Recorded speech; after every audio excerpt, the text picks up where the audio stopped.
Hi! Purchase your tracks today. Umonka village. Eben Sabia can Sabia. Ozobolo. Umozobo Nenye Gele. Unam de Kanu. A freedom fighter. Bearity was sincerity. Originality will go facility. Unam de Kanu is the able, stable. That take away the rebels that run our table. He's a man of integrity, we go facility. No, but today don't say he's been on this game. Over his dead body to take a bride. Yeah. Nnamdi Kanu. Nnamdi Kanu. Purchase your A man of tracks freedom today. fighter. Samalaba. A man of freedom fighter. The chief commander in army staff of Biafra. Anamekuzi Kemaka Okechukwu Ayi Okechukwu the CEO Okechukwu the CEO of Obinwannem worldwide. Anamekenegi Okechukwu from Amaji from Umukachi Gedi na Nsukka na Enugu State. Big baller, based Havoc in Germany. Also Onunu Nekwe Biafra. Hi, Onu Nekwe Biafra. Set us free, let's go home and develop our land. Set us free, let's go home and develop our land. Reality rigorous insanity. I don't care what the government mean. Purchase your tracks today.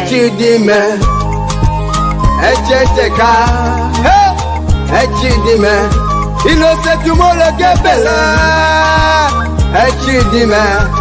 Innocent tomorrow get better. Onye mechi. People,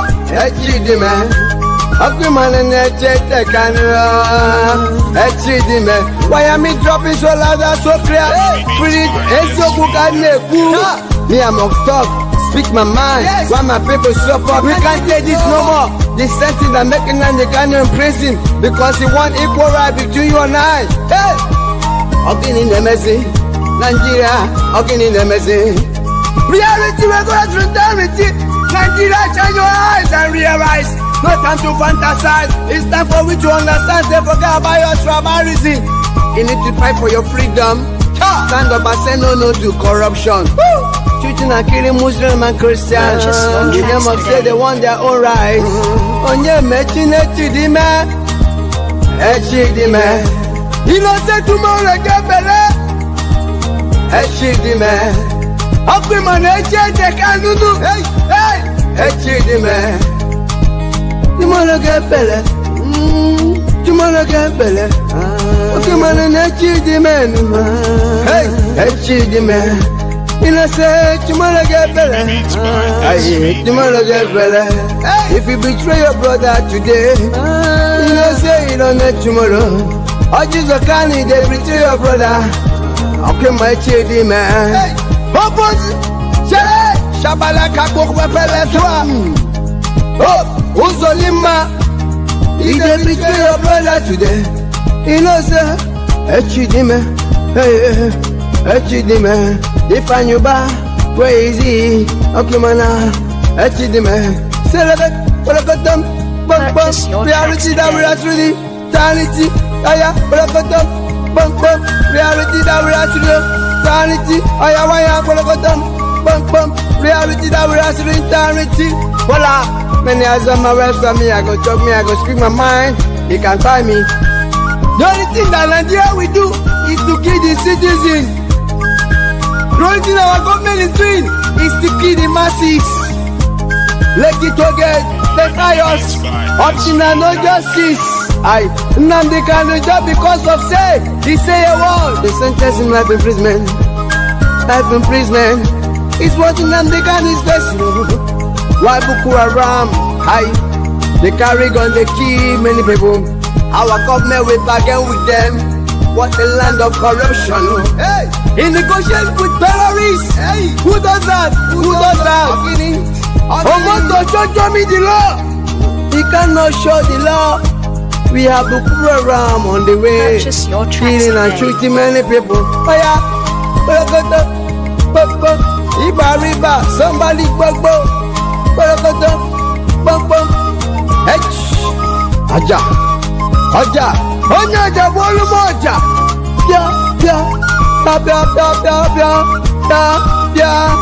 Ayi, Onya bolumo Aja kajebenu, Aja kanje jenenu wano. Oja kanjala nenu wanu. Hey, reality. Okopo Isaiah Ugwu Umonka village. Nwa Osoboro. Nkedi na Anambra State. Anambra. Hey, ayapwa.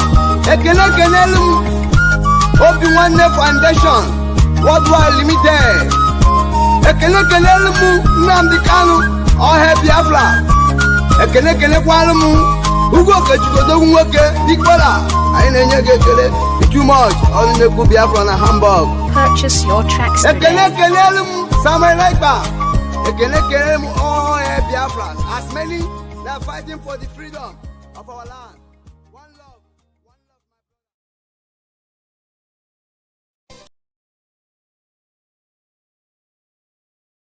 To the brave youth of Africa, to my fellow leaders, to the heart of our continent, our communities, and to every African living across the world, this message is for you. Africa is not poor. We have been made to believe we are poor. But the truth is, Africa is the richest continent on earth. We have what the world dreams, like gold, diamonds, oil, fertile land, clean water, 12 hours of sunlight every day, and ecosystems full of life.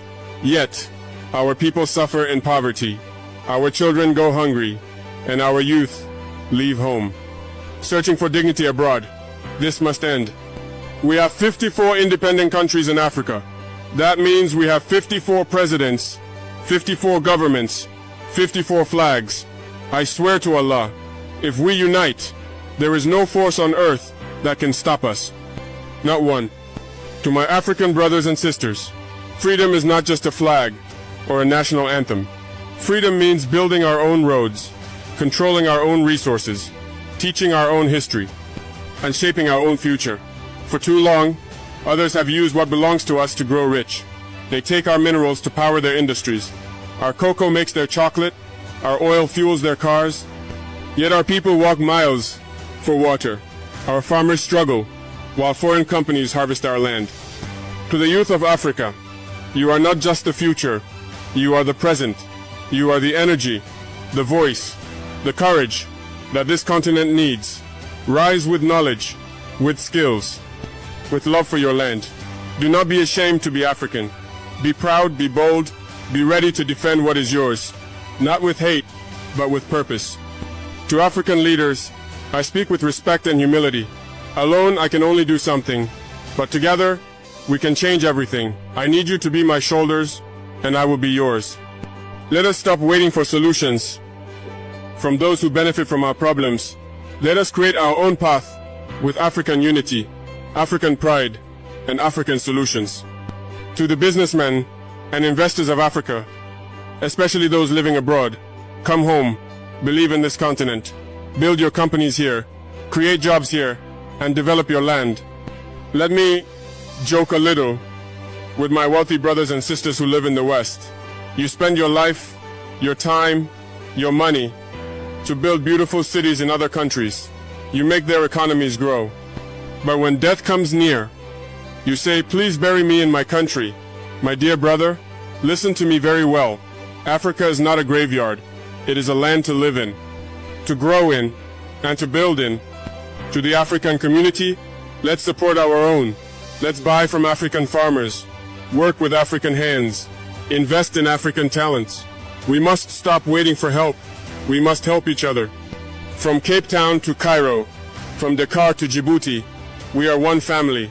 Divided, we are weak, but united, we are unstoppable. Africa does not lack brains. It does not lack ideas. It does not lack courage. What Africa needs is unity. Real unity. Not in speeches, but in action. We must trade with each other. Teach each other, defend each other, and love each other. I am not perfect. I am not a prophet. I am just a man who refuses to see his people suffer in silence. If they try to kill me for speaking the truth, let them try. But the voice of truth will not die. I do not fear death. I fear watching Africa sleep while others build empires on our backs.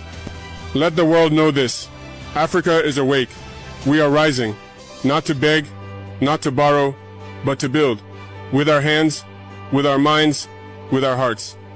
The journey is long, but the time is now. May Allah protect our people, and may the spirit of Africa never fade.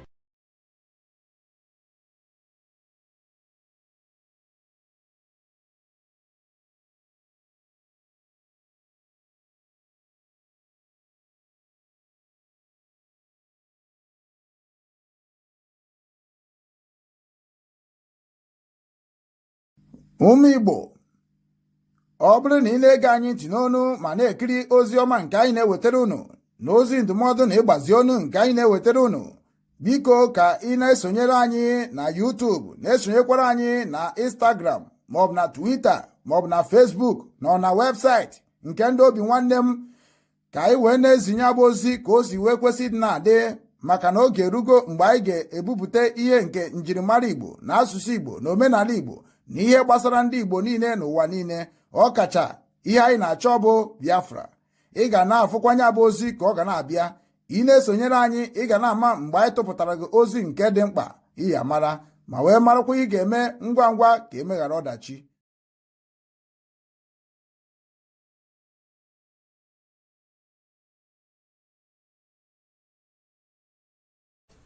Ọma ugbu a Chukwu m na-akpọkwa ka m na-akpọ. Anwachi Igbo ga-adị. Igbo ga-adịkwanụ. Onwe iberibe aha bekee butere anyị, Chineke ekwere ka anyị na-ebu ya. Anyị ga-anọ n'omenala anyị, bekee nọ na nke ha. Ụmụ anyị ga-agụta akwụkwọ bekee, gụta nke Igbo. Onye ya agwa nwanne ekwu ya bụrụ onye Igbo gwa ha. Ada agwakwa ndị bekee bụrụ onye bekee gwa ha. Aja obodo na Igbo were onu bekee gwa ha. Ọ bụ onye hụ nwanne ya asị fere onye hụ nwanne fere ndị Hausa anaghị asịrị ibe ha, Yoruba anaghị asịrị ibe ha, ebili ndị River na ndị ọzọ anaghị asịrị ibe ha. Bọta ọ bụrụ ndị Igbo fere eme onye na-asịrị ọnụ ihe kwuru ma ọnụ. Chukwu ana m yọgụ ka omenala Igbo mụmụ ichie ụmụnna bụ ike na-akwado m ekwadochie ike ka ihe Igbo na-aga ọfọ a ga-esiri kwesịrị. Ugbu a ihe anyị nọbụ agụcha n'ọjọ ọwụwa ya. N'ime ọwụwa ya achọrọ m ka Igbo niile, Igbo gburugburu bịa kwado ọmarịcha Igbo ka ọ na-aga n'ihu. Nwa ndị n'ibe ha nọ, ndị na-ana bekee, ndị nọ n'ala Igbo, ndị n'ibe ọbụla ha nọ na Naịjirịa ka ha kwado omenala Igbo. Achọkwana ka obodo ọzọ ghara ewere ọmarịcha Igbo omenala anyị, ka omenala anyị na-aga n'ihu. A na-azọdoro ụkwụ ụwa n'Igbo. Ihe anyị na-ekwe n'aha n'Igbo. Ọmarịcha Igbo bịa taa n'ọjị. Ma ndị nwụrụ anwụ ma ndị dị ndụ bịa taa n'ọjị. Ihe unu ga-akwado omenala Igbo. Mụ na onwe m kwadokwa nke omenala Igbo na ọmarịcha Igbo gaa n'ihu. Ugbu a ụwa m ọjị a. Igbo mma mmanụ. Igbo mma mmanụ. Ugbu a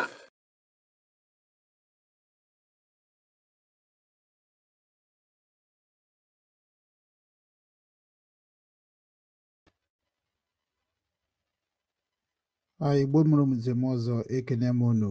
Ana m asị nke onye chiri ya zere ya mara anyị niile mma n'ụbọchị taa. Ụbọchị tata bụ ụbọchị Nkwo Ikuku.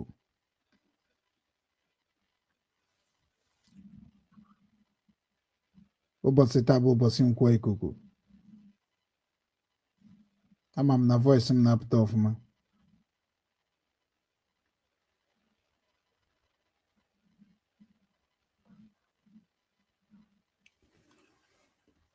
Ya Ubochi tata Ubochi ka m bịagodu nye m time nye m ka m dozie ihe a na-enwe ka m pụta ka anyị nabata Nnamdi Kanu ka ozi anyị obere ozi ana m apụta. Why this is indigenous people of Biafra.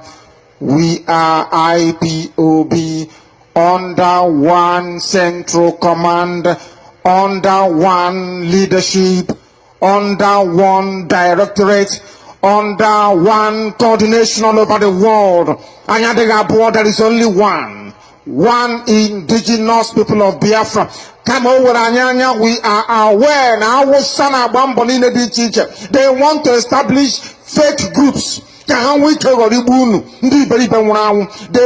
to deceive you. They want to cheat you. Some idiots may answer IPOB, but you must understand they are not one of us. It is the same thing as Boko Haram wearing police and army uniform to go and kill people. These people are not part of us and can never ever be. I will do Kuasi, then I got Buhariozi, Omokoro Awosa, Naboga Awosa, the products of APC. These are evil men and little boys. We must counter them wherever we see them. They are not IPOB.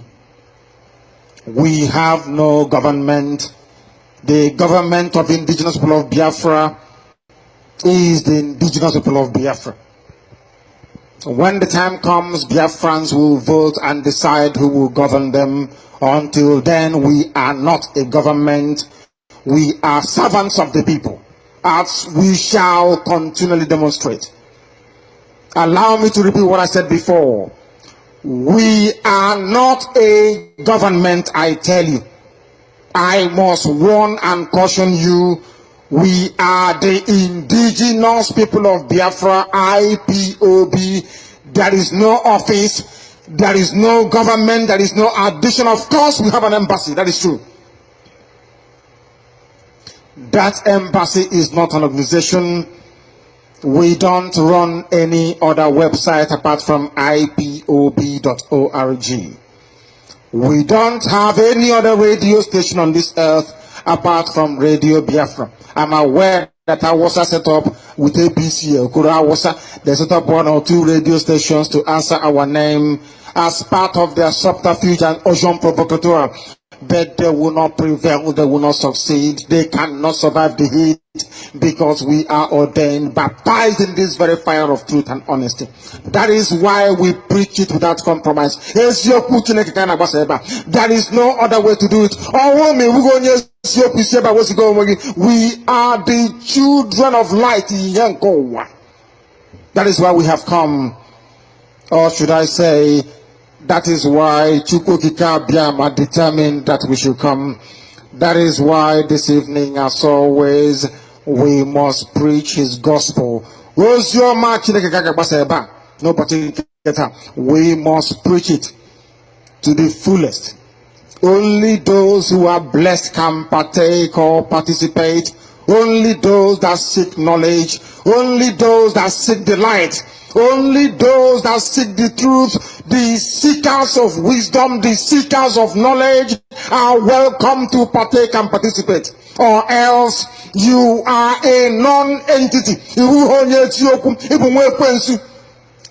we assemble the children of the Most High. They have come this evening all over the world. They have gathered around their listening devices, from your simple transistor radio, of course, transmitting via CHK 102.1. Some of you are listening via satellite, because we have comprehensively crushed and defeated the zoo attempts to muscle this very platform of truth. We epitomize righteousness. We epitomize everything that is beautiful about the wonderful people of Biafra. Any attempt to foreclose this very platform will be resisted. We have crushed the Zoo Broadcasting Corporation. We are unclosable. We are on Jammable. We are on 2 satellite platforms. Ndị nọ na-agba mgbụgba, they will do their best, but they can never prevail.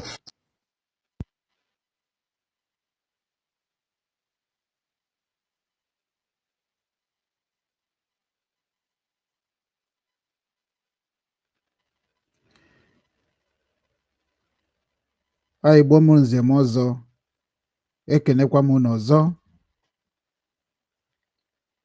Ama m na ife niile adịgo mma na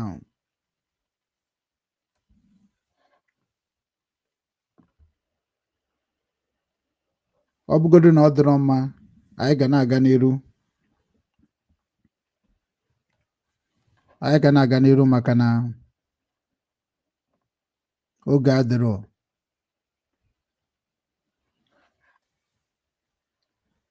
Ebe ọbụla ị nọ wee na-ekiri m n'ụwa niile, mana ị bụ onye Igbo, biko ọ ga-adị m mma ma ị buru oche nọrọ ana ka anyị karịkọta ụka ka ọ ga-esi dịrị ala Igbo na mma, maka na ya ma dị ndụ na-esi mmụọ mmụọ. Ihe mere onye ukwu mere onye nta. So biko na ọ bụrụ na ị bụ onye Igbo, ezigbote nwa afọ Igbo, bụ onye a mụrụ ọfụma, ya nwa afọ Igbo bụ onye mara ihe bụ Obinwanne, biko buru oche gị bịaba ka anyị kpaa nkata okenye.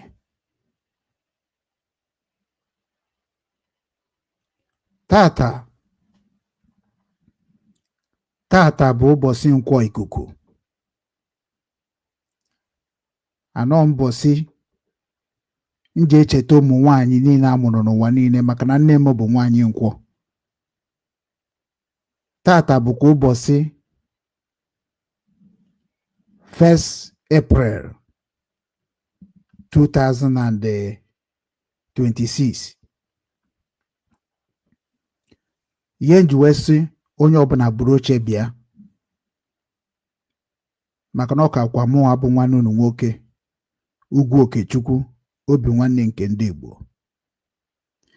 Obinwanne ndị Igbo m nwere ka m ga-eji wee gwa ndị be anyị okwu.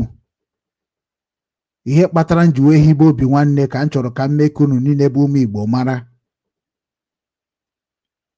Anyị na-anya na tọpik anyị n'ụbọchị tata, biko ana m asị onye ọbụla bụ onye Igbo, bịanụ.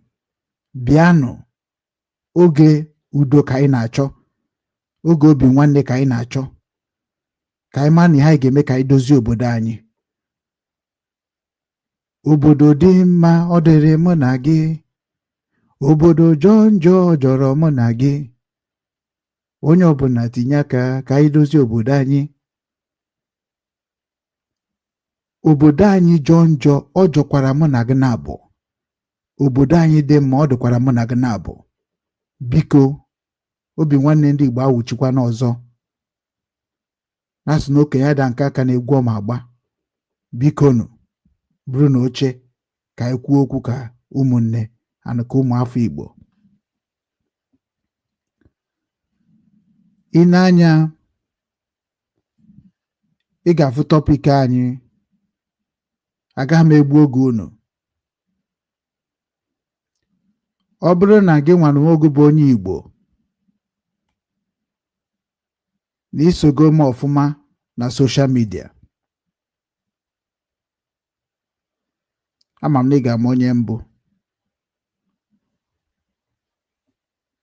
mana because of ma ndị ọfụrụ ma ndị ochie, aga m ekwu afa m, kwukwa onye mbụ, kọwakwara unu ihe Chukwu Okike abịama ji wee were m na-arụrụ Igbo niile ọrụ. Maka na onwebeghị okwu m ekwubeghị na soshal midia, ma nke a ga-eji wee tụ m ilo, ma nke a ga-eji gbu m egbu, ma nke a ga-eji zọọ m azọ, ma nke ejiji tọọ m atọọ, ma nke a ga-eji nyere m aka, ma nke a ga-eji wee sesa m okwu. Ekwugo m ọtụtụ okwu dị iche iche na soshal midia. Ana okwu niile ahụ kwuru na soshal midia bịa bụ ife m na-achọ ka m mee ka ndị Igbo mara ihe kpatara m ji ekwu ụdị okwu ahụ. Ana ihe ga-akpatakwa na ha ga-eji wee kwado m ka m kwuru okwu a wee kwu na ụmụ Igbo niile bụ ndị na-efe ụzọ.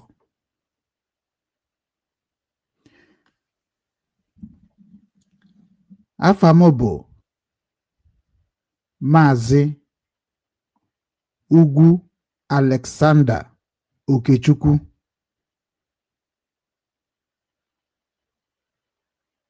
Alexander bụ afa Christianity m. Ugwu Okechukwu bụ afa nke ndị nna m, nke kpatara na ọ bụrụ na ị bịa n'ugwu inweta my father, ịbịa na Okechukwu inwetazie my name. Onye anọ ọnọdụ ka heritage m nwetara n'ezinụlọ be nna m.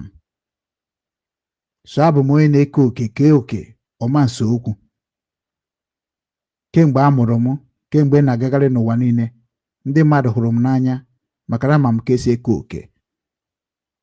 Mana onwe ndị na-adị anya ukwu, ikerechagodo ha ga-achọkwa ọzọ.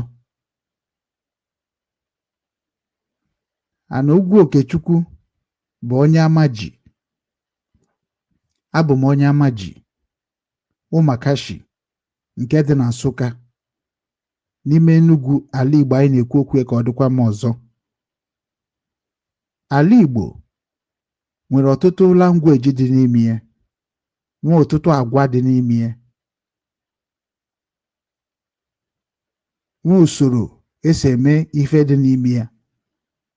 Ala Igbo m na-ekwu maka ya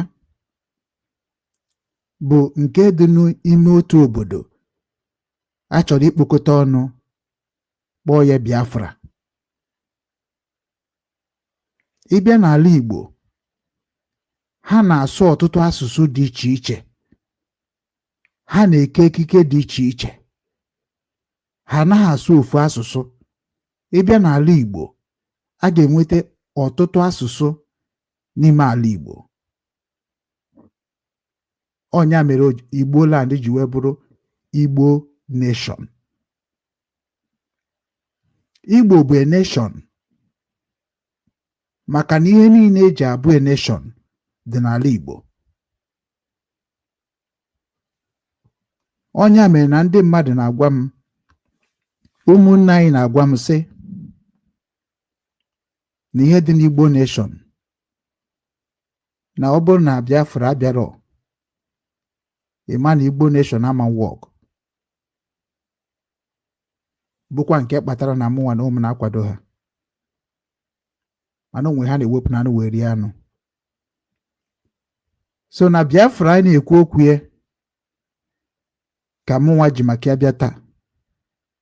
Mana ebe Ugwu Okechukwu bezikwan bụ n'ala Hamburg, Germany. Ebe a ka nọ. Maka ndị bịara ọfụrụ na peji a, emepere m peji n'anya 2019 ka m kreetiri Obinwanne Foundation worldwide. And enwego m a lot of members, supporters, volunteers, investors, workers. I have created a job. I have invested in a people's life, like otu Obinwanne si wee mee gịnị wee create that we believe in a human investment. So Obinwanne you are seeing today have employed a lot of our people, which is the same Ukraine can create gwara Obinwanne Limited Liability Company. And the end we create all those two organizations is because of in support of Biafra restoration. Because I listened to Mazi Nnamdi Kanu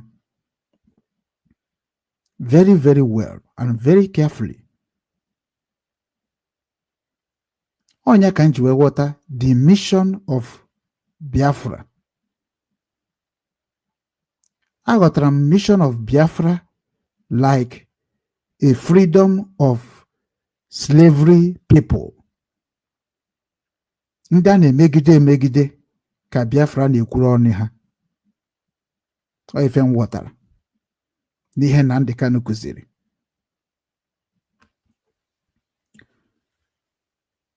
Onye a kpatara ịbịa n'Obinwanne, every members of Obinwanne must have card, identity card, must have ID card.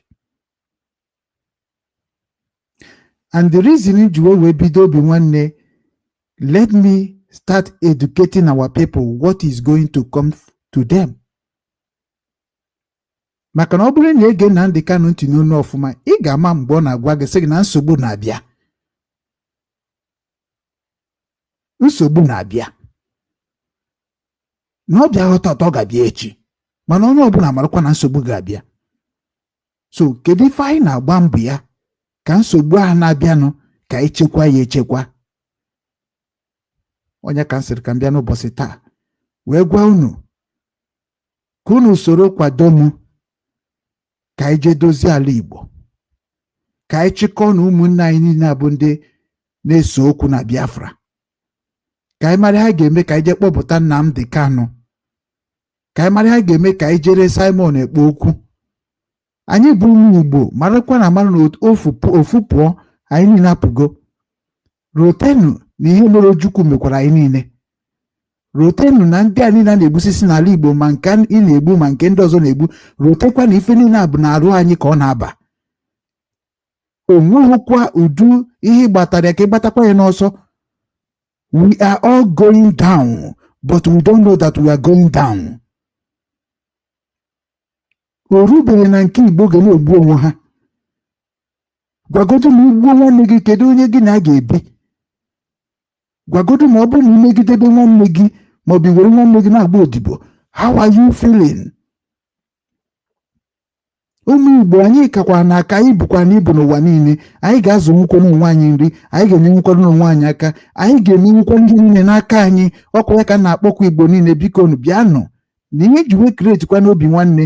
Ọkwa ka anyị zụọ afịa, ka anyị nyere onwe anyị aka, ka anyị chekwa obodo anyị, bikos na-esiri ụzọ ihe dị na wee na-echekwa obodo. Mana tupu m na-aga n'iru,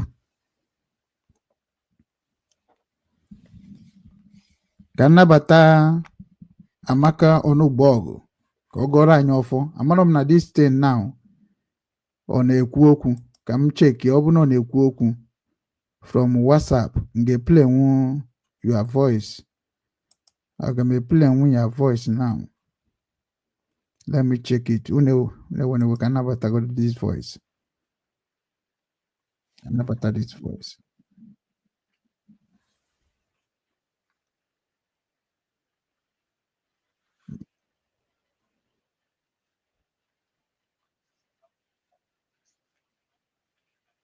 Okay.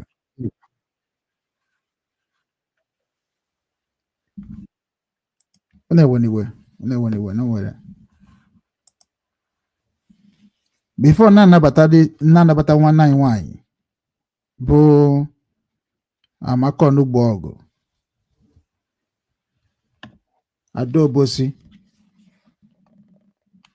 maka onye Obosi ka ọ bụ. Onye Obosi ka ọ bụ.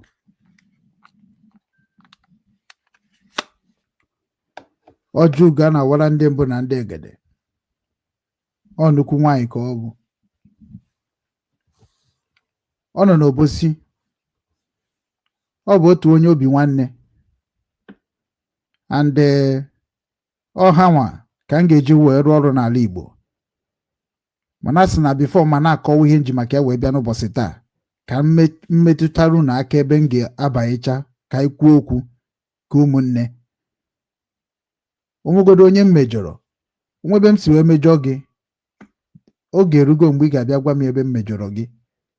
Ọ bụrụ nke m ga-ayọ gị ayọ, ọ bụrụ nke m emere gị ihe ahụ mechiara gị ya emechiara gị, ọ bụrụ nke ihe emewara m ya.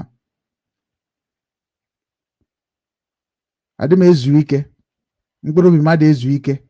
Ihe na-eme n'ala Igbo na-atụ m n'arụ, ihe na-eme na ndụ ụmụ Igbo na-emetụta m. Anaghị m emenwu ihe dị n'ala Igbo ka obi dị m ndị Igbo niile mma.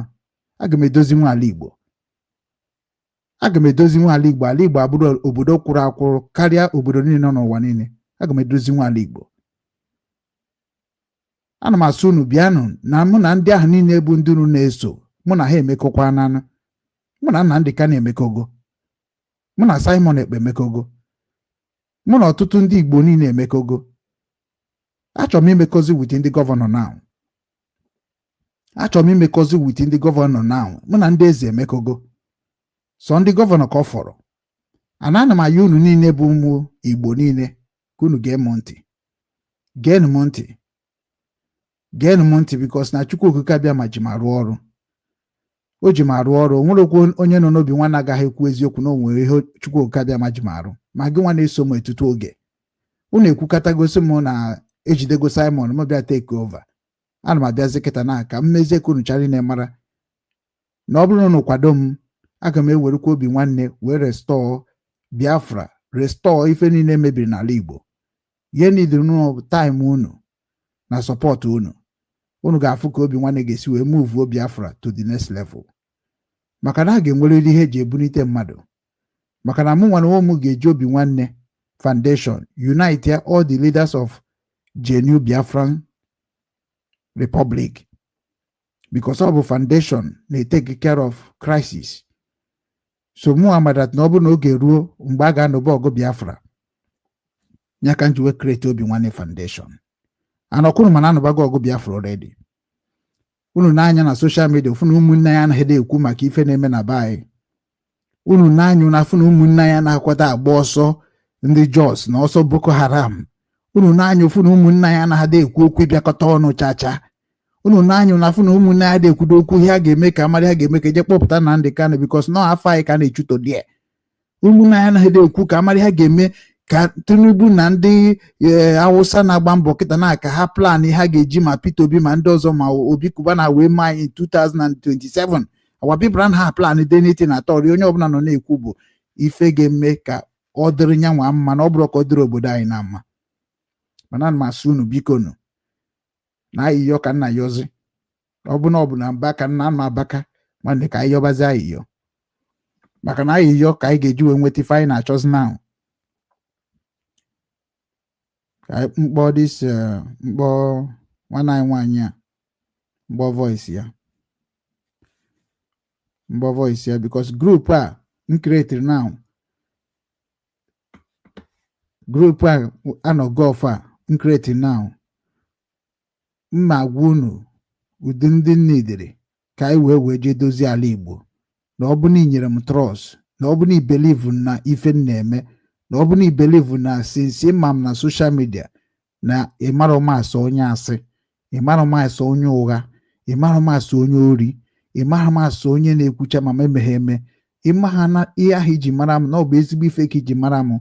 Ana m ayọ gị ka ị join ya Obinwanne Ofu Obi group WhatsApp. And aga m need fast as possible. Aga m need five people from every 5 states in the same structure I structured that time. The same structure can get you again. We will repeat kwa. Ever I made a mistake, we are going to correct it. But all those things, we are going to carry everybody along, including Biafran people. We are going to negotiate with everybody and make sure that na if any nine national Igbo Kalibo Doma.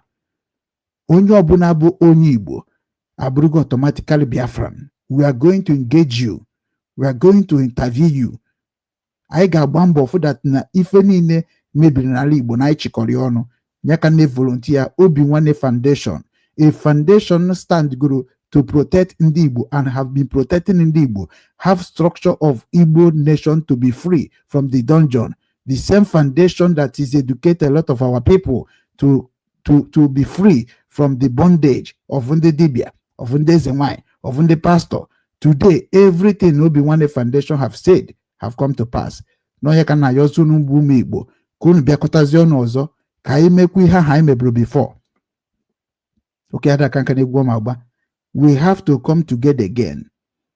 That is why njiwe na-abịa tata bụ 1st April maka mgbe m kwere ndị Obinwanne nkwa na m ga-abịa wee mee gịnị wee kpọchiata unu niile azụ ma ndị ochie ma ndị ọfụrụ ka Adaobosi gọrọ anyị ọfọ ụmụ nwanyị onye isi ụmụada Obinwanne n'ala Igbo niile. Very soon ha ga-ebido ozi ọma, ha ga-ebido jebe ozi ọma n'ala Igbo, na-eje ozi ọma na nke ndị igwe na nke ndị eze, because na anyị nidiri ka Obinwanne Biafrans dịkwa ka o kwesịrị isi wee dị, Obinwanne ndị Igbo ka ọ dịkwa ka o kwesịrị ịdị, Obinwanne Ikwere, Obinwanne Anioma, Obinwanne Ishekiri, Obinwanne Isoko, Obinwanne anywhere that Chineke nke okike abịa ma Jesus Christ ọkpara Chukwu megoro ife o ji wee bụrụ ihe ọ bụ a na-akpọ Christian land.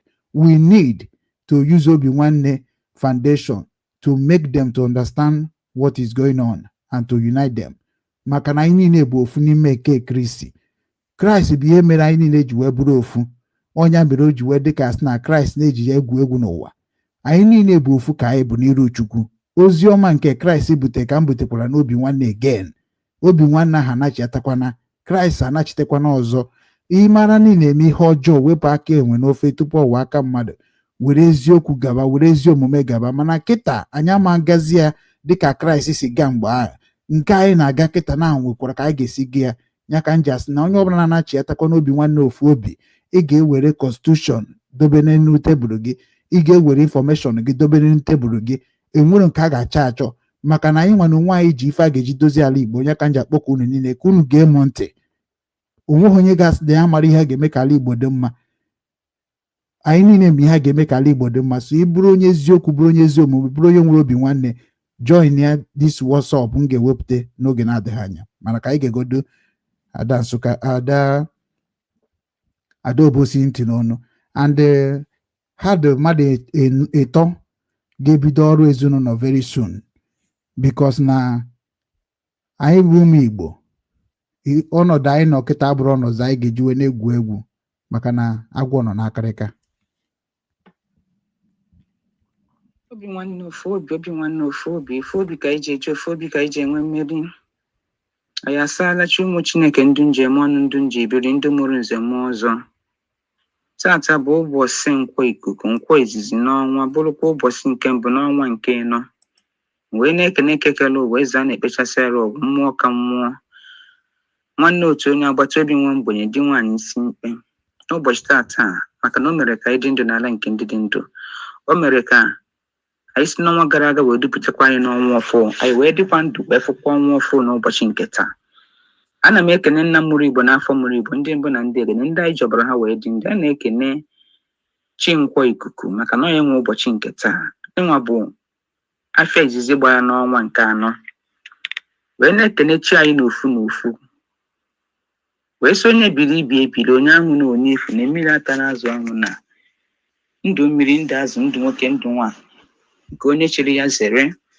Tata bụ Nkwo izizi n'ọnwa, bụ ụbọchị nke mbụ. Ọfọ m na-agọ n'isi ndị Obinwanne m n'ụwa niile gbaa gburugburu, onye nọ n'ụzọ ije. Ọfọ ndụ ka m na-agọ n'isi oke, na-agọ n'isi nwaanyị. Ọfọ arụ ike, ọfọ isi agadi, ọfọ awele, ọfọ ịfụnanya na ọfọ udo, ọfọ Obinwanne, ọfọ ezi nwanne, ọfọ onye nwere nwanne ya. Wee sị dịka anyị banyere ọnwa ọfụ n'ụbọchị nke tata bụ ụbọchị nke mbụ. A sị nke ọnwa a bụla anyị ọnwa aṅụrị, ka ọnwa a bụla anyị ọnwa ịfụnanya, ka ọnwa a butela anyị mmụọ Obinwanne, mmụọ udo, ka anyị nwee mmụọ ịdịkọ n'otu.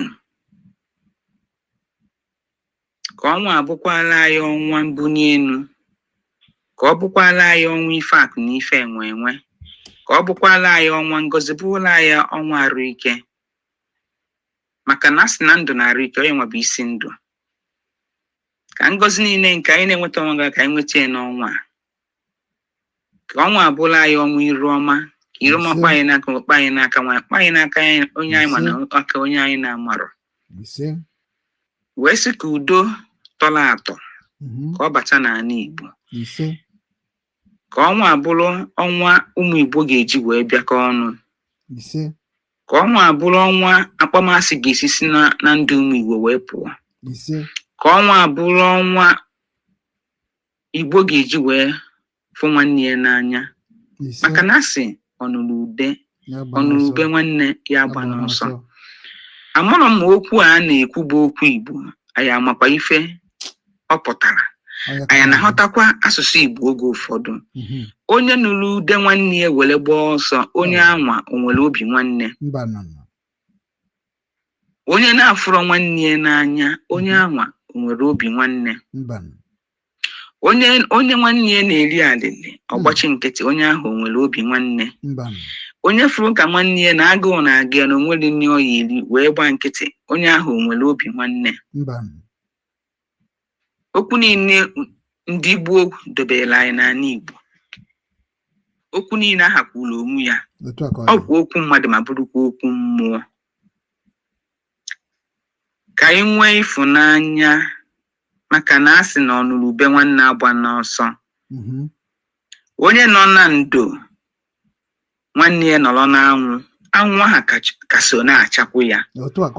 Onye na-eri nri wee fụ nwanne ya ebe o bu ọnụ, agụụ anwa sokwa agụ ya. Eziokwu. Wee sị ka ọnwa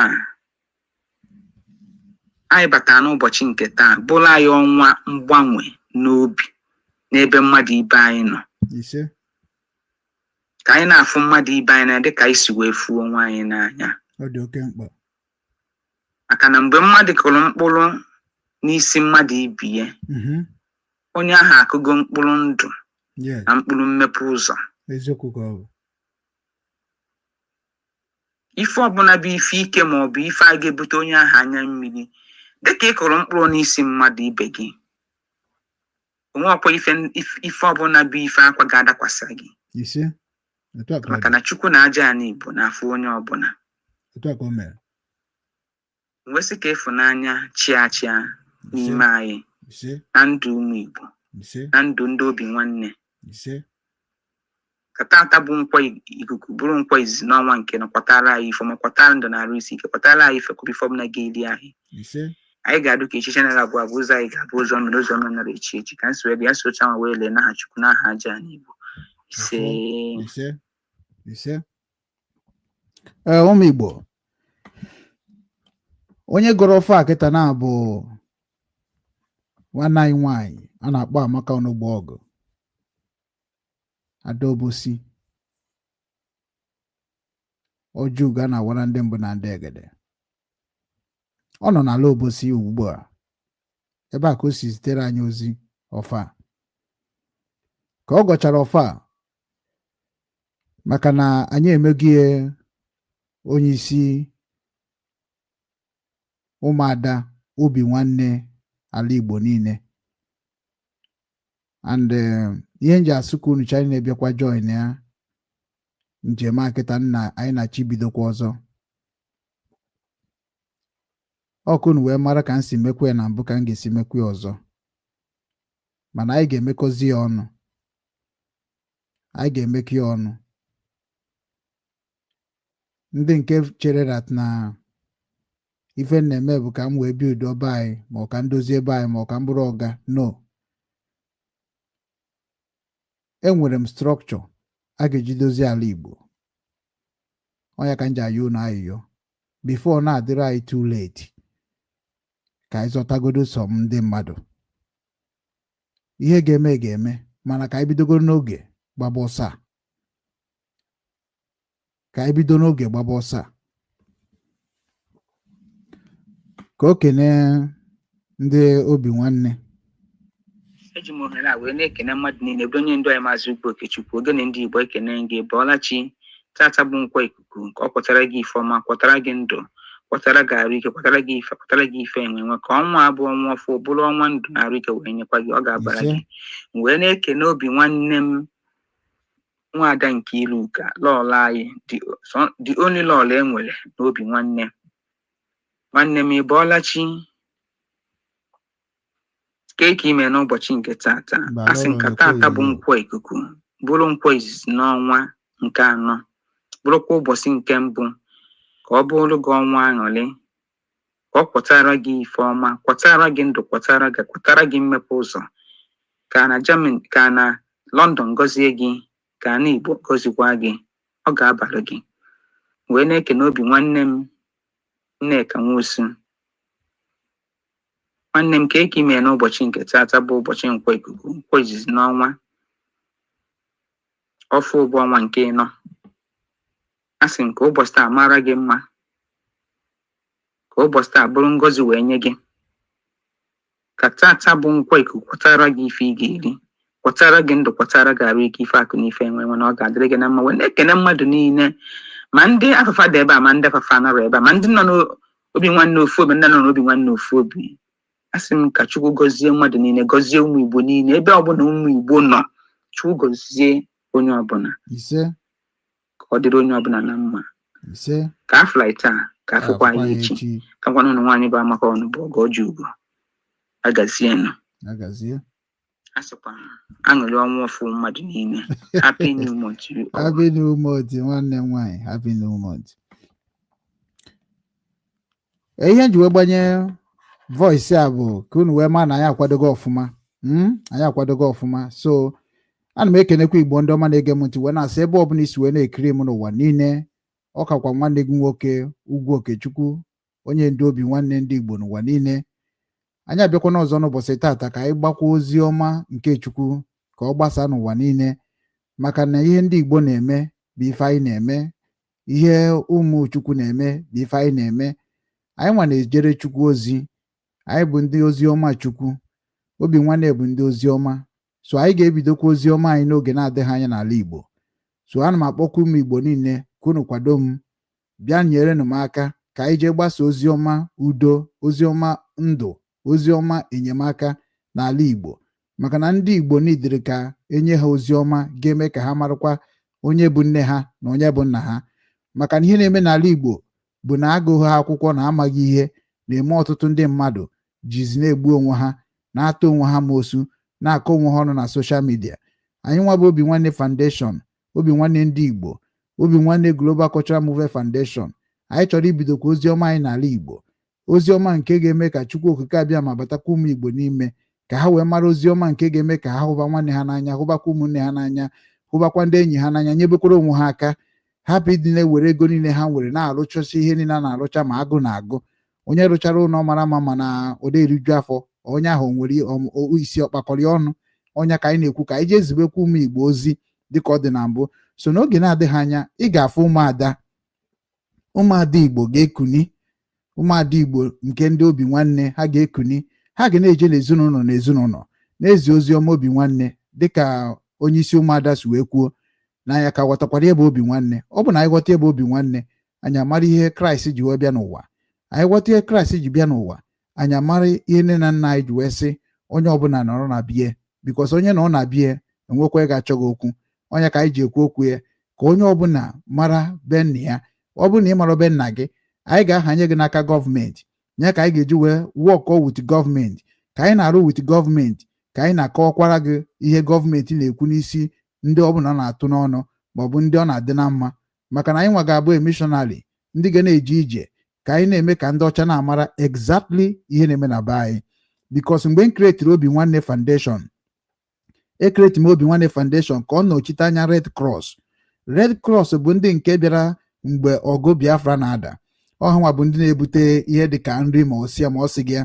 So mụ amarugo na mụnwa nwere Obinwanne, mgbe sị mba na aga m emepe foundation maka ama m na Biafra ga-anụkwa ọgụ ọzọ, na ọ bụgodo na anụ ọgụ ọzọ na mberede ka m were Obinwanne Foundation wee yọọ ndị ọcha ayịyọ ife a ga na-ewenata na be anyị.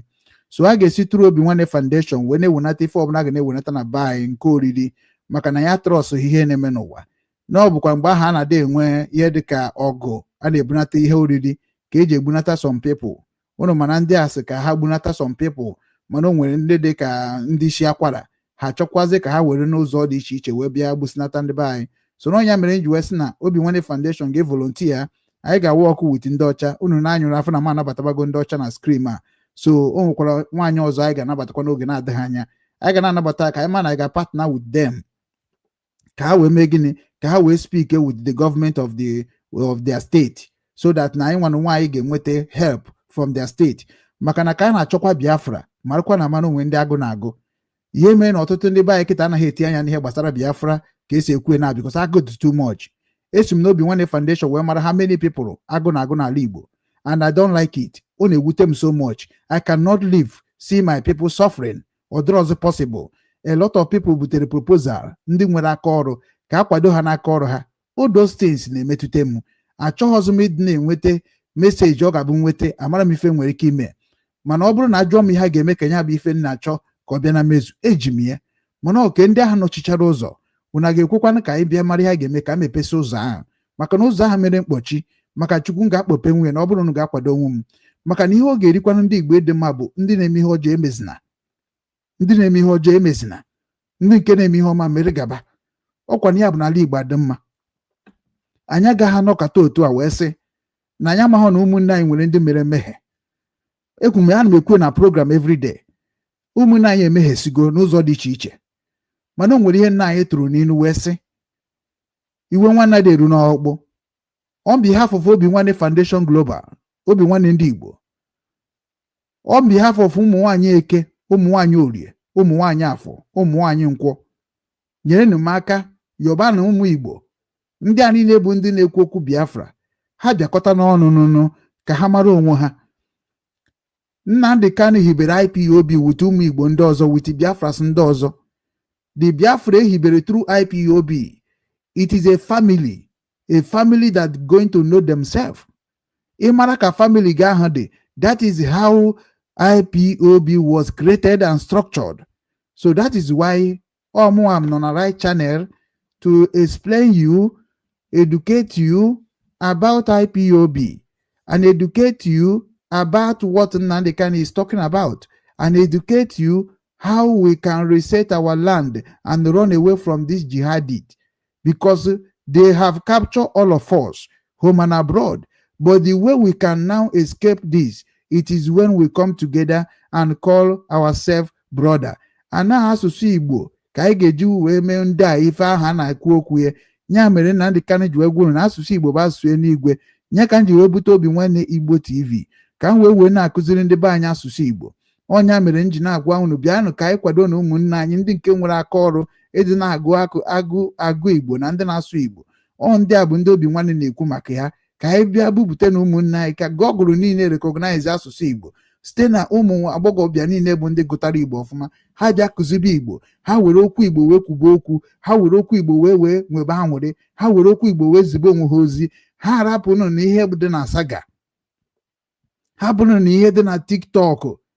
Ụmụ Igbo ka anyị tụkọsịa na ego ọnụ wee nyere onwe anyị aka, maka na ọ bụrụ dat na ị na-eme n'ụdị na ị na-akpata ego ka ọ bụ na ọsọ gị ga-azụ odogwu, marakwa amara na ọnya mere ndị ụmụnne anyị nwaanyị ji eme ihe a na-eme na TikTok.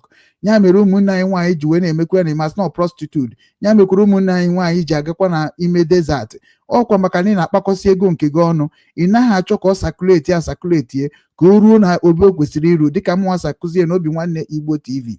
Ana m agwa gị na akụrụ na amara onye kpara ya, ya bụzina nsọ n'ọnụ. So ana m ajụ unu bụ ụmụ Igbo na mụnwa na ụmụ chọrọ ka m mekwa ka ụmụ Igbo mara na nya bụ amamife ahụ ka dị m n'ime, m ga-eji ewe jeru na ozi.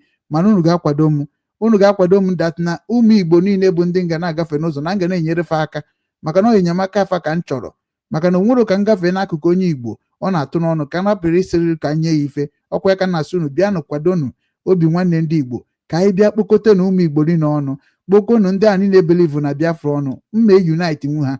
Onye ka na ya unu bịanụ kwadonu m.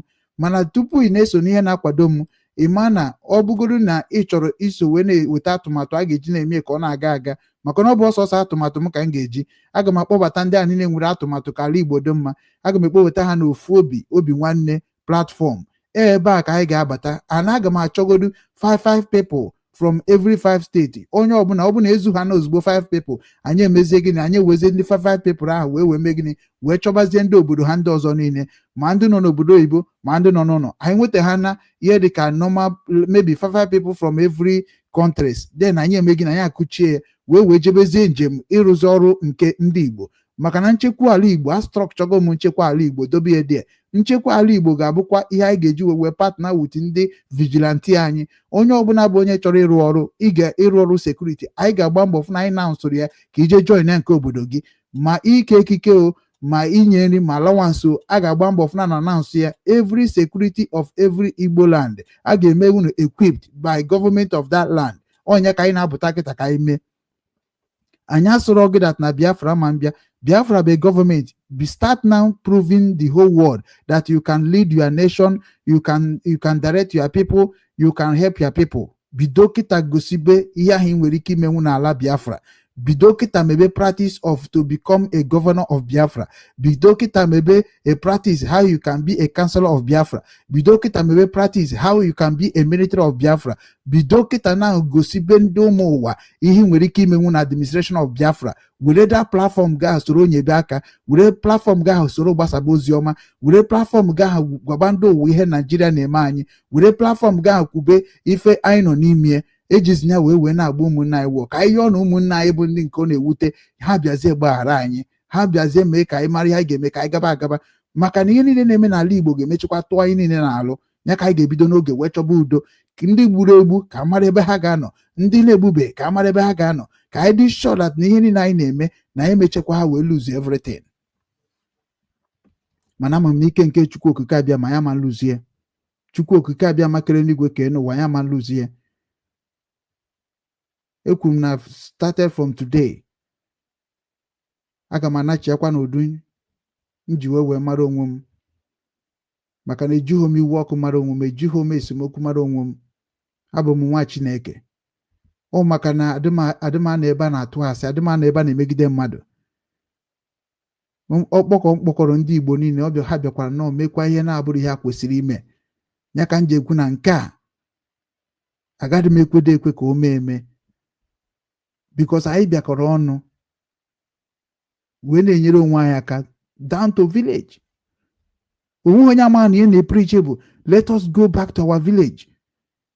Ọ bụrụ ka abịa na social media ka ị na-akọrọ gị akụkọ papa m, na-akọrọ gị akụkọ mama m. No. Go to your village. Ọ bụ na ị nweghị village, ime ka anyị mara, anya hand over to government. Ego na-abịa n'ala Igbo na bụ ego anyị niile, whether na osi through APC bịa, whether na osi through PDP bịa, whether na osi through APGA bịa, whether na osi through Biafra bịa, whether na osi through IPOB bịa, ego bụ ego anyị. We need to use it well. We need to seek for it. We need to use it to develop our land. Onye mere ji wee sị biko unu na-achọtago m ndị m na ha ga-arụ ọrụ n'ala Igbo, bịazienụ biko unu ka anyị che niile je dozie ebe anyị. Anyị gba nkịtị na-eme n'ụdị na anyị ma ihe. Lekwu ihe ndị Yoruba na-emezi na anwụ, lekwu ihe ndị Hausa na-emezi na anwụ. Amarụkwa m na unu alaịkwara ife na-eme na be anyị. Unu laik ihe na-eme na be anyị, unu ajoina. Unu alaịkụrụkwana ya, bịanụ biko unu ka anyị tụ n'alụ, mara ka a ga-esi wee mara ife na-eme na be anyị, mara ka a ga-esi nyere ndị be anyị aka. Ọkụ ya ka nsị ka m bịa gwa unu. Onye ka nsị ka m bịa gwa unu. Achọrọ m ka nje na comment section ahụ ka mara na o nwere ndị dere edemede. Ọ bụrụ na o nwere ajụjụ ị ga-ajụ m, you can ask me question, let me bring my number so that ọ bụgoro na iche ịkpọ because na anyị ebidokwa n'ife eji mara anyị. Ozi ọma ka eji mara m. Ana m agbasa ozi ọma ọfụma. Nwere mgbe ị kpọrọ m je gbasa ozi ọma mana ha gbasa IPOB, mana m gbara ha mbọ ọfụma. Arụrụ m ọrụ na IPOB very well. Ifuge onye rụ national coordinator, rụ zonal coordinator, ọ gbagbaligo. A lot of you people akpọgo m si m gịnị na-eme. Onwekwu ife na-emenụ, onwe ihe na-emenụ na ịma na ụwa anyị na-ene anya. Onye eziokwu anaghị ama onye eziokwu ama. Anaghị ama ya because na onye eziokwu na-enwe ilo too much. Onye eziokwu na-enwe ilo. Enwere m ilo too much. Ịbịa n'ala Igbo, ịbịa na social media maọbụ ala Igbo sef, mmasị social media. Ịbịa na social media enwere m ilo too much. Ịbịakwa n'ala Igbo enwere m ilo too much. Gị ka anyị nwee ilo, ọ maka unu nwa na-ajụkwa ese m. Unu anaghị anụ ihe a na-akọ n'isi m. Onye na-ene anya ebe a kịta nwere ihe anaghị akọ n'isi m, bet ihe niile ha na-akọ n'isi m aka na-aga na-eme ovukwa ọfụma maka na Chukwu kere m. Ama m na okego ihe m ga-abụ. Ọ bụ na o si na ozi ọma ya na-ezi kemgbe 2019 m hụrụ ntutu taa na aga m agba mbọ fụ na udo ga-adị n'ala Igbo. Igbo land must be great again. Ọ bụ na ọ bụ n'ike aka ya ka ọ bụ na ọ ga-esi n'aka m wee gbasa ozi ọma n'ime ndụ ndị be anyị niile ọ dịrị ha mma onye bụ happiness m na ndị niile mụtara ozi ọma n'aka m today ha ebuka. Ihe niile na-eprichi ozi ọma today mụtara ihe n'aka m ha ebuka. Mana gịnị ka a ga-emekwana? So unu nwa na-asị kedu ebe m nọ, aka m na ya unu gbasa na ihe m na-ekwu wee ga ebe o kwesịrị ịga. Mana mụ nwa achọkwa unu ka unu na-agbasa nke ahụ na-aba mba mgbe aga na-akọ ọnụ. Ịghọtago kịta na nwa abụgo m born again. Ịmakwa akwụ na anụ maka born again. Ama born again na ifere ikike m born again ka m bụ kịta. So ọ bụrụ ozugbo Obinwannem ahụ ma gbaa ka ịma kịta. Abụ m nwa Jesu Kristi now. So nne m kpọrọ m nwa Jesu, nwa Mary, mụnwa chọrọ claim that name again. So nwa Jesu Kristi ka m bụ, bụrụkwa nwa nwaanyị Nkwo, bụrụkwa nwa Chukwu okike abịama. Ebe ọ bụla ị batara anọ m ya onwekwa ebe m anọghọ. Na ebe m anọghọ bụ ebe a na-akwafu ọbara. Mana ebe ndị ọzọ niile aga m anụ ya. Ndị Kristian abụghọkwa na ajọ ife ka eji mara fa na gboo. So mụnwa so wee mara ihe dị na Kristian, enwere m right wee title atọ onye natara oriri kwa aka n'isi wee mee baptizim. Enwere m right to defend the Christ step. Enwere m right to defend ụmụ Chukwu nọ na Christianity. So onye ka m chọkwara join hand now ka I preach this genocide na-eme na Nigeria. Maka ebe m chọrọ channel energy now. So na-ebubata ndị ọcha, ịma na ihe na-ebubata bụ ka anyị mara ha ga-eme ka ha bịa sọpọtụ anyị ka anyị wee nweta ebe ihe dị ka enyemaka first aid enwere ike apụtasị na ụmụ nwaanyị ndị be anyị, ụmụ nwaanyị niile nọ na be anyị na rugoro 80 years anyị ga-agụ ha ọnụ through Obinwannem Foundation. Anyị ga-agụ ha ọnụ, anyị gụcha ha ọnụ, then anyị ga na-akwụ ndị a salary and anyị ga na-eyibe ha akwa because anyị ga na-ekponata akwa n'obodo oyibo. Ebe ọ bụla a nọ n'obodo oyibo anyị ga na-ekponata akwa. Anyị ga-agba mbọ fụ na ihe oriri na-eju ha aka, and anyị ga-agbakwanụ mbọ wee fụ that na anyị kọbakwara ọrụ ugbo na-akọsi ike. Anyị ga-agbakwanụ mbọ na anyị banyechakwara ọrụ aka dịka ịkwa akwa nke onye ga-emenwu ya bịa ịma ha n'ihe ga-emenwu very soon. Ndị mụ na executive m ga-apụta, aga m eme announce of my executive, then automatically unu ga-afụ ndị mụ na ha na-arụ ọrụ. So mana m na-akpọkwa unu nwa tupu a na-eme executive, ana m akpọ unu nwa ka unu bata. After program m may post kwa link and number unu ga-eji wee nweta m, so that na anyị ga-akpakọsị ihe niile ọnụ. Ghọtago? Ma mgbe a ga-ahọkwa position ka ife niile dịka o kwesịrị ịdị, because a ga-eme vote by ma mụ ma onye ọbụla. We have to elect each other so that na anyị ga-accomplete this mission of Obinwannem n'ala Igbo, because na the mission adịgo accomplish already. Na ọzụzụ ka abịa ka egosizi onwe anyị, because na onye ọbụla afụgo na Obinwannem na o nwere ihe ọjọọ m mere, o nwere onye nji ụgwọ mba, o nwere onye m mejọrọ, o nweghị onye m mejọrọ, na-abụrụ na m kwujọrọ gị, mana echekwukwa ọfụma ị ga-afụ na ozi ọma ka m ziri gị. So na onye aka m na-ekwu, onye ọbụla bụ onye chọrọ ijoin Obinwannem Ofu Obi, anyị ga-eji wee kpoko ụmụ Igbo niile ọnụ, kpoko Biafra ọnụ, Biafran leaders. Ya anyị na-ekwokwe Biafran leaders because na Biafrans niile bụ Nnamdi Kanu bi ejide key. So automatically ihe anyị ga-agba mbọ bụ ikpoko ndị ahụ niile bụ leaders of Biafrans na-enwe nsogbu. Our job as ndị Obinwannem Foundation, anyị ga-eji foundation anyị bring all those leaders together. So anyị macha leaders of groups that created Biafra. So anyị nwa bụzi ọrụ anyị bụ ịgbazi mbọ fụ na anyị mechara invite ka anyị jụcha ha ajụjụ. Anyị jụcha ha ajụjụ, anyị nwere ike ọ bụ na ọ dị possible ha ncha bịakọta wee nye onwe ha iwu ha ga-eji na guide their members, so that na their members ama na cost problem n'ala be anyị, because ọ bụ aka ọrụ anyị asụ ụmụ Igbo to protect our land. The same right nwere ka ị nwere. So mụ na enweghị m right karịa gị asụ onye Igbo. As far as ị na-asụ Igbo, ofu ihe ka ị bụ. And enwere a lot of people na-volunteer n'Obinwannem na-akpọbatasị ndị ga-enye aka. So onye aka nji ayọ unu niile, ma ndị ochie ma ndị ọfụrụ, biko batawakwanụ ka anyị nabanụ n'oge adịrọzi. Onwe onye mejọrọ ya gbagharakwa. ebe ọbụla mmejọ gbaghara mana ka anyị jebe ejebe ọkwa ka ọ dị mma ka m na-eme ọ ka bụkwa obi nwanne ifuge anyị nwee ike onwe anyị ọ na-adịrọ mma ọ jọrọ njọ ya ka m achọghọzi ka anyị nyere onwe anyị aka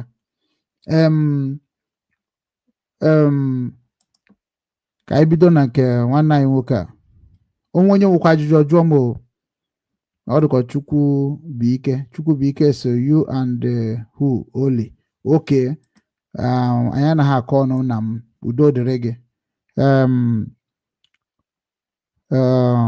o nwere nwanne anyị nwoke Mark ọ dịka nonsin Mark ọ sị greetings Obinwanne daalụ nwanne m nwoke daalụ I think Mark nwoke daalụ USB recharge USB redeclaration stand forever. Okay, onye nke a bụ onye nke na-ekwu maka USB ọ na-ekwu maka USB nya USB bụ una amago redeclaration emekwa na Finland so Ngozi Orabeze bịa na champion kwa USB so which is na ga-enyekwa respect ruru na our mission a ga-enye respect agwa m na everybody Obinwanne Foundation ọrụ anyị bụ ịgba mbọ for that na anyị chọpụtara onye nke na-ewere ihe ọbụla na-emebi n'ala Igbo ifuge ọ bụ na anyị chọpụta na ị nwere ezigbote intention we are going to support you we are going to speak for you we are going to promote you and we are going to motivate people to follow you so na ọzọ mgbe anyị ga na-ejezi n'office to office anyị ga na-ewetara ụdị information dịka anyị si nabata Mr. Mike Arnold ọgwacha m na akpacha everything in and out so wee chọpụta that na anyị na lack leadership and that leadership enwere m ya anyị ga-ewepụtanwu ndị ga-eje ije ihe gbasara ndị Igbo gbasakwa Biafra so anan ma ya ununwa ọ bụ ha na iburu ajọ mmadụ iburokwana onye na-eme ihe ọjọọ sọpọtụ ọnụ dịsi Obinwanne ka anyị muvu oje kpokọ ndị be ya ọnụ ife niile dị ka efife o nwere nke a na-ezo ezo ụnụ makwu na mụnwa na ụmụ abụrụ onye a na-echere echiche ugboro na-abụ so n'ọkwa Obinwanne so daalụ afụgo m ihe nwanne onye nke a bụ supporter ya let me say supporter of Ngozi Orabeze USB onye na-afụ ebe a so o nwere onye ọzọ kọmentị kwara ọsọ oke ihe o dekwara ebe a bụ we are United States of Biafra not ndị Igbo okay then kedu ihe na-emekwa na platform m ihe na-emekwa na platform ebe a bụ ndị Igbo bịa nọkwa ebe a so ụmụ Igbo n'ebe a ya platform ndị Igbo ọ platform ndị Igbo ide anụ maka Obinwanne ndị Igbo nke a platform anyị ebe a ka anyị si ekpokọ Igbo ọnụ so ịbịa n'ihe gbasara Biafra ọ karịrị 5 steeti so onye na-ekwu maka Biafra anyị ma mụnwa na-akwadokwa bụ Nnamdi Kanu so onye nwa bịa na-ekwu maka Biafra so and kịta aka ji ya so ọ bụ na aka ha ya everything na-eso okwu na Biafra ga-akwụsị so before ma na-eje n'ihe gbasara Biafra right now a ga-arapụgodo Nnamdi Kanu ga-apụta so na ọnya bụ onye mbelivu na ọ pụta ihe na-eso okwu ga-akwụsị mana ya ma nchebenu ka ọ pụta na ihe anyị ga-emezi bụ na ndị aka ji bụ aka anyị ga-ejikwa nwayọọ mara ka anyị ga-esi mee ka ha ghara anyị ya mana ka a na-ejekwa dị anyị chọrọ ijekwaje kpọkọnata ndị ahụ bụ ndị meburu ka ọ pụta bifo ka ha mekwa ka ọ pụta ọzọ ebe a ka anyị na njem a ka anyị ga-anọ marụzie ndị bụ ndị chọrọ ka Nnamdi Kanu nwụọ and anyị amatakwa ihe ha ji chọọ ka ha nwụọ as Obinwanne Journalist Foundation so anyị chọrọ ka anyị na-emuvu na-ajụchazi ndị ahụ niile bụ ndị na-eme na ndị be anyị anaghị aga n'iru today because n'ala Igbo ada aga n'iru bụ mmadụ na-eme so maka na ọ bụrụ na ndị a niile na-anụso onwe ha ọgụ na-etere etiche onwe ha na-egbusi onwe ha ọ bụrụ na anyị nwa chọpụtacha ife niile ha ji eme ya ala ka Igbo journalist then anyị ga-ama ifu na ihe ga-ebenata which is na anyị withdraw bago some certain things anyị na-emebu ha ji achaka ọkụ maka na ihe ha na-amụ na platform ebuka so kịta anyị na-achọ ka anyị davat ya n'ebe a ga-achịkọ achịkọ ọmụnwa na-ekwu okwu nchịkọ long time anyị ka na-ekwukọ onye ka m chọrọ ibidozie kịta home and abroad so nwanne m nwoke ihe Igbo ka anyị na-eme ebe a biko ihe Igbo ka anyị na-eme Biafra bụ anyị nwa bịa ga-anabata ya na steeti ya before wee art ya like ala Igbo bụ steeti steeti ka ọ bụ Igbo steeti enwere Igbo steeti ọkwe na anụ maka Igbo steeti a na-ekwunye na Nigeria now but ịbịa n'ala Igbo right now ịbịa n'ala Igbo enwere ka Fulani chi igbu gị ọsịnọ na-egbu gị maka na-ebo Biafra na ọ na-ebo onye Igbo ọ ga-egbu gị because na-ebo Biafra ọ ga-egbu gị asị oyibo onye Igbo o nwekwana ihe na-eme na Nigeria kịta otu a kịta Nigeria nọ kịta ịbịa n'ihe gbasara Nigeria na-eme gị ihe asị onye Igbo oge so ihe Biafra ji wee dị important bụ na Biafra bụ ihe ga-eburuzie ndị ahụ niile bụ ndị Ikwere ndị Igba nke ihe niile abụ Igbo ịbịakọta ọnụ na one umbrella. That is where you found Biafra.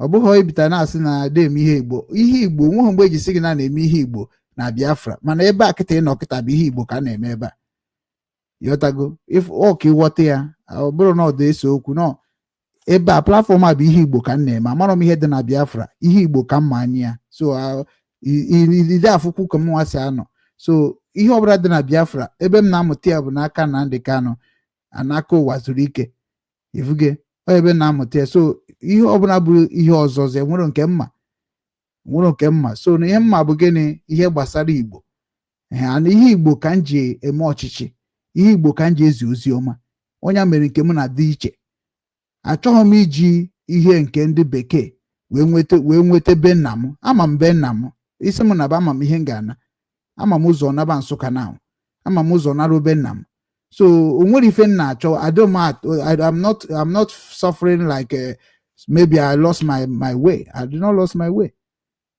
So na nchi na ala Igbo ka nna na mụnwa kwadoro Nnamdi Kanu ka amara ha ga-eme ka anyị were Biafran gọọmenti wee dozie ebe anyị abụghị na m mechefu be nna m asị onye Igbo ana ọ bụghị ịpụta na my kingdom esi m na ọ bụrụ ihe Igbo ka a na-eme na ihe abụrụ ihe abịa insult ọ bụrụ na obodo oyibo makwa ihe ọ bụ ị gaghị abịa na my compound na be nna m esi na ọ bụrụ ihe ebe na ibe be nna m esi na ọ bụrụ ihe nna m ka a na-eme onye a bụ ihe na-eso na ihe na-eso okwu na this Biafra struggle. You cannot condemn Igbo. You can never condemn. If you condemn Igbo, if Igbo condemn you, Igbo condemn, there is nobody will save you in this life. Igbo is like a Jewish. To God, the spirit of Igbo, if they rise for you, you can never ever survive it.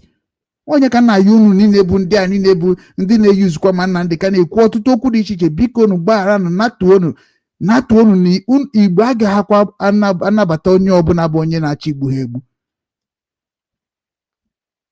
Ịbịa na-asị na ọ bụ ihe nna ebe a bụ Igbo, ihe a bụ Igbo kingdom. Ebe ị nọ kịta bụ original nwafọ Igbo kajara akaja.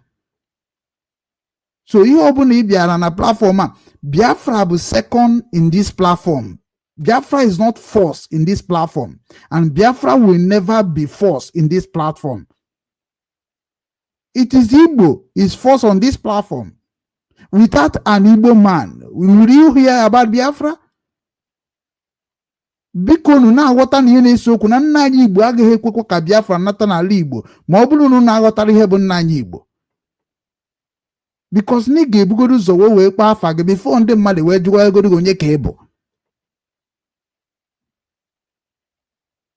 So nwanne m nwoke abịaghị m ikwu maka Biafra without Igbo. No. Agaghị m ekwu Biafra without Igbo. I can talk about Igbo without Biafra. But the problem now is that the spirit of Biafra have conquered a lot of our people. And our foundation now, ọrụ anyị BJ Rescue, ndị ahụ nwere the love of Biafra. So those people that have a love of Biafra are already Biafra worshipper. So we need to identify them and protect them. How can we do that one called possible? With me and my team, if I give me a beginning, I get Jokonye Duko Wazurike, Gini Kine Kunifa Dona. We need to understand who you stand in this insecurity in Igbo land, and we need to understand what you are doing with your team. Utaka isi choka ije ya. otu akịta onye nke na-edebu ihe na-edebu mgbe asụ na United States of Biafra 40 state na ọbọzi Igbo, which is na 40 state onye abịa 40 state is talking about. I senior the 40 state, even I am Obinwannem Foundation is there before the 40 state, you know. Those things they are talking is just like, you know, that is why a lot of white people are running away from what we are doing, because people are doing things like a children.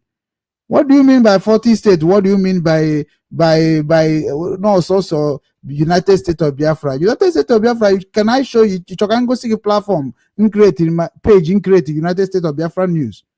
Before even this one you are talking about, I created Biafran new United States of Biafra news because my mind already go to the United States of Biafra. Now they kind of have already said about the state in the United States of Biafra. The United States of Biafra is, if you go down, we got even and the kind of structure, everything. It's on weapon and the kind of way John and the kind of say, no, na the Biafra Bia today that nage we had the Igbo nation. Also, yes, go and ask him. Also, yes, nage we Igbo nation, again we Kole nation, Igbanke nation, Ishekiri nation, Anam nation, Edo nation, Isoko nation, and Ejo, and even Edo. You need not be nation. Igbo ga-anọrọ onwe ha n'ime Biafra. So when you are talking about Biafra without talking about Igbo, it is not complete. So all one divided the mindset of people. Ọ nwafọ Igbo ka mbụ, ezigbo nwafọ Igbo kajara kaja. Gbasiri ike ọfụma, amamihe m bụ onye Igbo nyere m ya. Amamihe eke ka mbụ akpagharị, amamihe orie ka mbụ akpagharị, amamihe afọ ka mbụ akpagharị, amamihe Nkwo. I cannot deny people that make me who I am. Without Igbo, you are nobody. Odise ka unu abụzi ndị ha na-ekwu okwu ebara n'ime afọ Igbo wee na-emezi ndị Igbo ihe ọjọọ. It does not make sense. It's not good. So nwanne nwoke, first of all, ị na ha na-afụ m n'ụwa niile, imagine that now, first of all, before anything Igbo, ihe nja esiki ebe ọbụla batara na ihe gbasara Biafra, Igbo ọkwanụ ka enye anyị ohere nke anyị, maka na ndị gụrụ akwụkwọ na-emekwa aka enu. Iwe ọchịkwa ifu na ndị gụrụ akwụkwọ bụ ejidi strọgụl ada aga n'iru. Gụghachi ya ọfụma na ọkwa ndị gụrụ akwụkwọ bụ ejidi strọgụl da aga n'iru. Nya ka nja gwakwunu na ọ bụ na Igbo nwa afọ Igbo, na Igbo ezigbote nwa afọ kajara kaja, join ya Obinwannem Ofu Obi right now. Ka anyị mara ife anyị ga-eme ka anyị nyere onwe anyị aka. Ihe nji agwa unu ihe a na-agwa unu bụ na nwanne betanụ bụ na ahụ na mma. Ndị be anyị iwe ọchịfụ na social media ịkpọ ndị be anyị kịta, ọ bụrụ life ndị be anyị na-ebi na be anyị kịta ka na-ebikwa na social media. Ndị be anyị na-ebi ọfụma. The only problem anyị na-enwe kịta from research nwetagoro bụ na ndị be anyị dịka ihe a na-eme n'ụwa niile, ma nke na-eme na Iran, ma nke na-eme na Ukraine, ihe ndị a niile mere gịnị? Ihe ndị a niile na-emezi international economic crisis. Ifuge ihe a na-emetụtazi afịa international. So that is the only thing ga-asị gị now, afịa anaghị flows well. So that is the only thing nji wee sị ka anyị chana agriculture. Ihe a ka nji tibe mkpu from beginning ka anyị na-chena agriculture, ma na achọghị bịa support all the movement, because the movement is massive agriculture. Obinwannem is calling everybody game agriculture. I have the structure, I have the plan as a business, as a charity, as a government, as everything you want. Mana unu na afi unu achọghị itinye aka. Amaha numi unu jeji echi itinye aka. Erigo m ego unu mba. Useless go m ego unu mba. N'ọbụ unu na-abịa na magwakwu n'ọbụkwa ndị Igbo na-abịakwa eme ka ndị Igbo na-ata afọ. Enwere m experience na Obinwannem. Some people ga-eweta ego enye ndị gasị na ha ga-arụ ọrụ, iru ị gaghị arụ ya, rie the money ime ihe ọ bụ. So my brothers, my sisters, before a na-enweta ihe dị na Biafra, ị ga-agbagodo mbọ sị na ị nwetara ihe dị na ala Igbo. Inweta ihe dị na ala Igbo na-ekwu okwu ya bụrụ ihe ọzọ na-abụrụ. Let me tell you one thing. If you create a Biafran without a soldier, automatically the thing will be backstabbed. Ọ ga-anachi azụ, ọ ga-enwe nsogbu. Whatever or army be na control the mindset of people like Nigeria. So and the kita now ngwana kedu onye ga-announce army, kedu onye ga-eme ka army dị. That is why ndị dịka Obinwannem ji sị ka anyị na-aga n'ubi ka anyị jigoro nwayọọ wee na-emegoro nke ndị nchekwa obodo. ghọtago ka anyị na-etinye anya n'ebe dị iche iche ka anyị ji nwayọọ nwayọọ bikos na ihe ha ji wee jidesie Nnamdi Kanu ike bikos na ha madat na onye ọbụla ga-ewepụtakwa isi against nọ na-emekwa ka Nnamdi Kanu must go to prison like ha jikwa Simon mee example.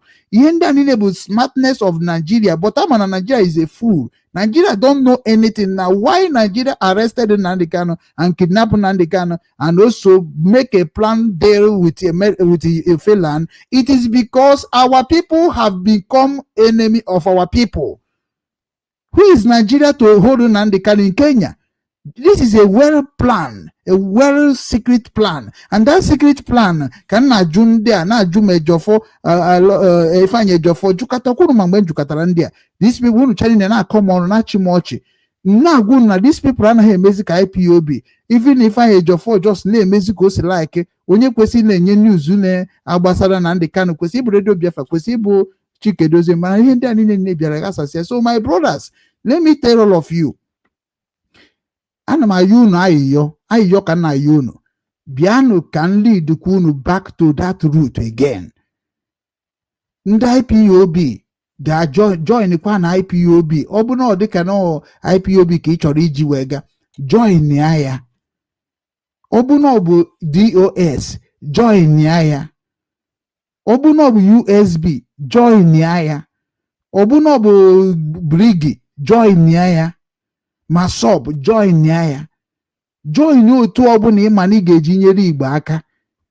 Join otu ọbụla ị ga-eji wee mana ị chọrọ inye, because na Biafra na-agwa gị ya Nnamdi Kanu si na ọ bụ ọbụna anyị chọrọ na-eghọta na ya amarụgo ihe bụ Biafra den na ya bịazie kwuo ka anyị ga-esi wee mee gọọmenti. Chike enyi ya ọfụma na anwụ anyị amatago onwe anyị, anyị amatabeghị onwe anyị. Mụ nwa na were meseji dere ndị mmadụ ifuge like edere m Adadora mma meseji ka mụ na ya kwuo ignore message m geche abịazi na program kwuo ihe like ọ bụ ihe a bụ Biafra, ihe abụrụ Biafra, ihe abụrụ du Biafra m nwa na ụmụ na fight for.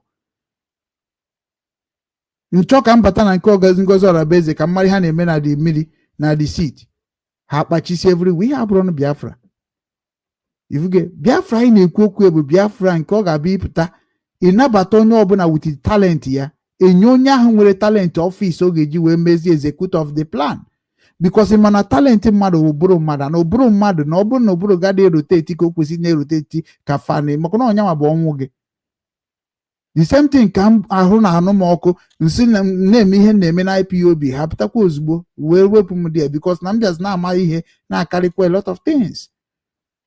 And that ihe ahụ m mara kịta arụgidego m eropụtasị ya na Obinwanne, because ije na webụsaịtị Obinwanne ị ga-afụ na o nwere ihe dịka ihe mmadụ mụtara dị. Ọmụwa na design webụsaịtị niile a na-arụrụ Obinwanne. Ọmụwa na design every radio station, everything a na-eme n'Obinwanne na midere design am. Ọ pụtara na m abụrụ material. Kedu ihe mere ndị Igbo ji agbara nne m ọsọ nke bụ na mụnwa na-agwa unu sị na ihe ọjọọ ahụ unu na-eme na m agaghị akwụsị ikwu ya. Kedu ka m ga-esi wee kwụsị ikwu ihe ọjọọ ị na-eme? Mana ihe ọjọọ bụ ihe na-agbara ọsọ ya. Stop doing evil, stop lying, stop pretending. All the platform niile na-eti mkpu maka ụmụ Igbo na-akọcha maka ụmụ Igbo una na-ajụdụkwa ndị ahụ si ya ka emegodi investigation of one person magodi na ihe ọnya na-ebe ọnya na ọ bụ eziokwu. Una nọdụgodikwa awon the think otu a. Nnamdi Kanu unu je na-ala ọvụ na-eti mkpu Nnamdi Kanu nwekwana structure. Nnamdi Kanu nwere structure of followers. Nnamdi Kanu nwere structure of family. Nnamdi Kanu nwekwa structure of friends. The same Nnamdi Kanu nu ji egwu wayo kita. The same Nnamdi Kanu nu ji emezi content creation now. Nnamdi Kanu nwekwara structure. The structure of Nnamdi Kanu bụkwa IPOB. Chetikwa na the same Nnamdi Kanu mgbe o jichekwara mkpọrọ bata, every indigenous people of Biafra leadership ha ncha bịakọtakwara ọnụ n'ezinụlọ wee sị ya gaba n'iru bụrụzie onye na-echekwa Biafra n'ụwa niile. Enyekwara the mandate. Marakwa ma na ihe ọ bụla na-eme na ọ bụrụkwa sọnsọ ofu otu ka ọ na-emeri ya. Marakwa ma na ọ gwakwara unu ihe ha agwa that na-enwe time ọ ga-abịa eme a ga-create a lot of groups ga-enye aka na this struggle abụrụkwa ihe ofu group. O ji were Israel wee matụ ka iji wee ma na mma ihe na-ekwu. O were Israel matụ si na ọ bụrụ ọbụrụ ofu group bịa restore Israel. Mgbe a ka njiwe wee mara n'ezie na okwu a bụ ka okwu ga-aba uru njiwe create Obinwanne create bụ ka m wee n'ezi ndị Igbo ozi ọma in the language of the Biafra. Ifuru ya? So ị na-anya na the groups e create chara kemgbe Nnamdi Kanu bụ ụzọ mgbe ọ nọ na redio na-eti mkpu na everybody go and create group as you can, page as you can. Ifu na ọsọsọ page m ntiri aka n'ime bụ page Obinwanne bụ ihe ka na-ekwu maka Nnamdi Kanu, kwugidie ka na-ekwu maka Biafra, kwugidie ka na-ekwu maka ụmụ Igbo, kwugide wee ruo today. So na only my platform ka ị ga-abịa bata ikirie ya, ị ga-afụrịrị something ga-etere gị ị ga-eji wee nọ na this platform. Mana gịnị na-achụzi ụmụ Igbo niile ọsọ na this platform? Ijugo onwe gị ajụjụ ihe mere ndị Igbo ji agbara Okechukwu ugwu ọsọ, mana ha fọm reality ha na-enwe anwụrị, mana ha nwere ike ịbịa na social media wee dị proud of me. Everything that everybody is preaching today, I have preached it before. Ndị niile unu na-agbara mbọ kịta na anwụrụ na asụ unu na-agbara na ndị Kanu mbọ na-agbasa mọnụ, ndị a niile mụ nwa agbagoro ha mbọ before. Ọ bụghị udu mbọ unu na-agba ka ha chọrọ. Ọ bụrụ accusation unu na-eme onwe na social media ka ha chọrọ. Ọ bụghị ọnụ niile unu na-akọ onwe unu ka ha chọrọ. Let me tell you, onye na-eme ife ada akọkwa ọnụ. That is why mụ na ụmụ ji wee na-akpọkwa ndị DOS ya gaa restructure ọnụ that table unu nọ n'ime. Ọ bụgodu unu bụ ogbu mmadụ chịkọ n'onwe na ọnụ ada ekwukwa too much. O nwere ihe unu kwesịrị na-eme unu nwa bụ DOS. Chikedozie m nwere ihe ikwesị ime announcement. Onye nke kwupụrụ okwu ikpeazụ a kwutekwara ya ka na-atụnye n'obere azụ. Onye kwuru okwu ikpeazụ, amara m onye kwuru okwu ikpeazụ ya, o kwutere ya. Unu kwesịrị ịchọ ndị a niile bụ ndị na-agba mbọ na IPOB before ya na agwa unu kịta na-abụ ọ bụrụ na emerie ọ ga-enyekwa unu nsogbu side nke unu, maka nga na-agbacha unu ka unu si wee nwecha problem. Onye chọzi inyere onwe ya ka onyere onwe ya ka that is why ji wee bụrụ preacher, onye ozi ọma Chineke. Ihe ga-eme unu nwa bụ Chikedozie, ihe unu ga-eme bụ gịnị? Kwụsị na ịkọ ọnụ with anybody. Chinasa Nworu, this is not IPOB. Ya bụ asịrị, ya bụ igba egwusi. All of you, one need to convince anybody na ọ bụrụ na aka unu dị ọcha, ọ bụrụ na aka unu adịrị ọcha mana ọ bụ ana na-eme, mana ọ bụrụ na aka unu dị ọcha, make una go back. If una go back, una make announcement, invite their old and new coordinators, rechange all the coordinators that are not doing well in every country. That is the formatic of IPOB. You people know that I know it very well. In this Germany, Anama Afakandi Germany. In this Hamburg, Anama Afakandi Hamburg, and Igbo Bribeba, Igbo Jureju Baba, even Mando that state no here. So every action person get represent anywhere Biafrans are. Unekwesigi restructure IPOB started from zonal coordinator. This is what you people need to be doing now. Chikedozie sometimes and I'm asking, only what has the case format here? Format here is very simple. He get restructure all the coordinators of IPOB worldwide. Those people who still working under Mazen and Nnamdi Kanu, let all of them come to Radio Biafra immediately. Give them immediately. Command all the national coordinators to appear on Radio Biafra and begin to tell you what is going on in every state they are living. This is what everybody is looking for your hand.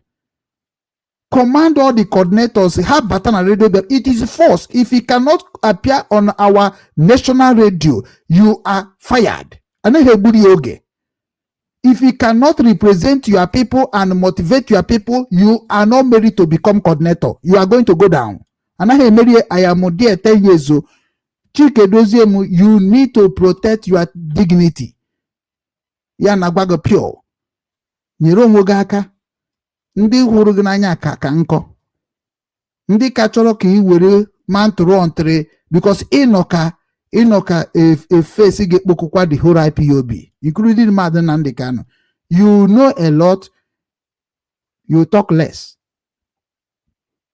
Na-efolo gị ọfụma, mụ na gị emego meeting ama m udu mmadụ ebu, so ihe m ga-agwa gị na bụ na onweghị onye n'ime unu hetiri. That is why ji wee bụrụ Obinwanne na-ene m anya. Anybody chọrọ ka m savụọ ya, anybody chọrọ ka nyere ya aka, anybody, that is why ji wee fụ ji wee create Obinwanne. Come and take idea, come and take question, come and take help. Onye aka ụmụ Igbo na-adọ m ka dorie m. I have been helping. Very soon aga m eme public account na ọ bụrụ na unu chọrọ na-anabata ya, mụ na-anabatara na afọ ka m si wee rụọ ọrụ ndị Igbo ọrụ through Obinwanne. And with that, Ogamado qualified to take any position of anything you want to give me in this life. Because ihe na-eduje mmadụ na second tenor bụ ọrụ aka gị. Ụfọdụ na-ajụ na-asị kedu ihe Obinwanne rụpụtago, kedu Obinwanne rụpụtago. Come to Obinwanne office. Very soon we are going to launch new office in Nsukka. And go there, you will see the handwork of Obinwanne, and the people have donated and invested in Obinwanne. You will see. Some people even assign kukwa ụgwọ nke ha mere eme. Ha mara na Obinwanne non process to reach in Igbo land. Obodo oyibo abụrụ ebe Obinwanne chọrọ ịnọ. Obodo oyibo abụrụ by forever. So onya mere nji chọọ ka njegoro be anyị je na-ekuzigoro ndị be anyị ihe. So Chikedozie m biko, ana m ayọ gị n'afa Chukwu. Amaghị m ihe unu mere. Bet ihe na-ekwudobe bụ ọzọ eme na. Ihe unu ga-eme kịta Chikedozie m, ana m ayọ gị.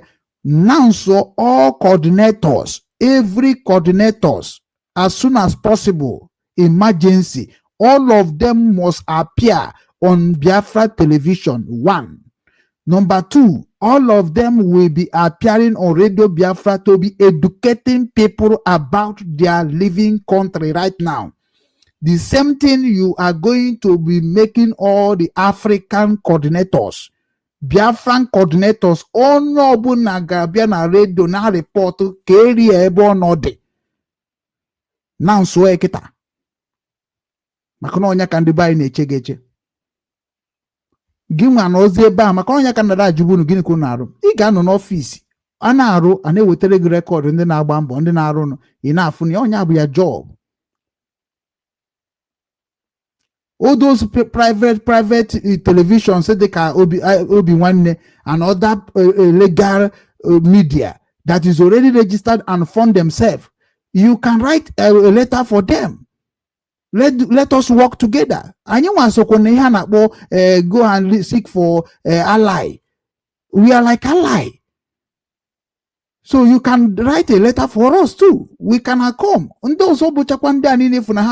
Big platform. You can write for them. Let them volunteer their platform so that we can fight together. Yeah, but leader now. I can charge, or we need to be loyal to everybody. Seeking allies started from our people. Seek ally to all those people who ndị dịka no Igbo ha, ndị dịka Okurora ndị Igbo, ndị dịka Jofeza Akụ, ndị dịka Maazị Dibia, ndị dịka Obinwanne ha, ndị dịka seek reconciliation with these people. Seek a support from these people. Give them what IPOB stand for. Give them what we try to do with IPOB. Give them the mission of IPOB. Write them and make them public, and also give them by their offices. Chikedozie, you have a lot to deliver. And why can't you start something that's going to make Igbo people to love you again? Sometimes I'm a saka go aka go lulinyi. Mana nwobe mu afro gas aka onye even my Chinasa Nworo na akpọkwa afọ him ja dịka mana akpọ Chinasa Nworo asị bụ na all because of na also na ihe kpara nkata delete him na media platform no wee gba mbọ. How many years? At least 4 years ebe na agba mbọ ekpokọ ụmụ Igbo. All the same thing na mụtara na that media. Ọ bụrụ ka na-eme na Obinwanne media today. Since 2019 na Obinwanne media is bouncing. Ama m ego na akwụ na some application ji arụ ọrụ a. It's not a small money. Iru onwe ihe gagide na Facebook ya be gavetem. So I can deliver to help Igbo nation, to help Biafra nation, to help even any nation that is more Obim nabatara. Aga m support nwe ha. So onye ọbụla chọrọ ka nrụọ ọrụ dere m akwụkwọ maka na ihe m bụ official person. Aga m emezi ihe na nke m mere eme ji just na-eme ka na-eme ebere. Ọkwa akụnụ ji akọmọnụ today. Many of you people ịbata na social media gị na-afụ m ka sifty ise na mamara ife na-eme. Mana ndị na-eritụrụ n'aka m erika.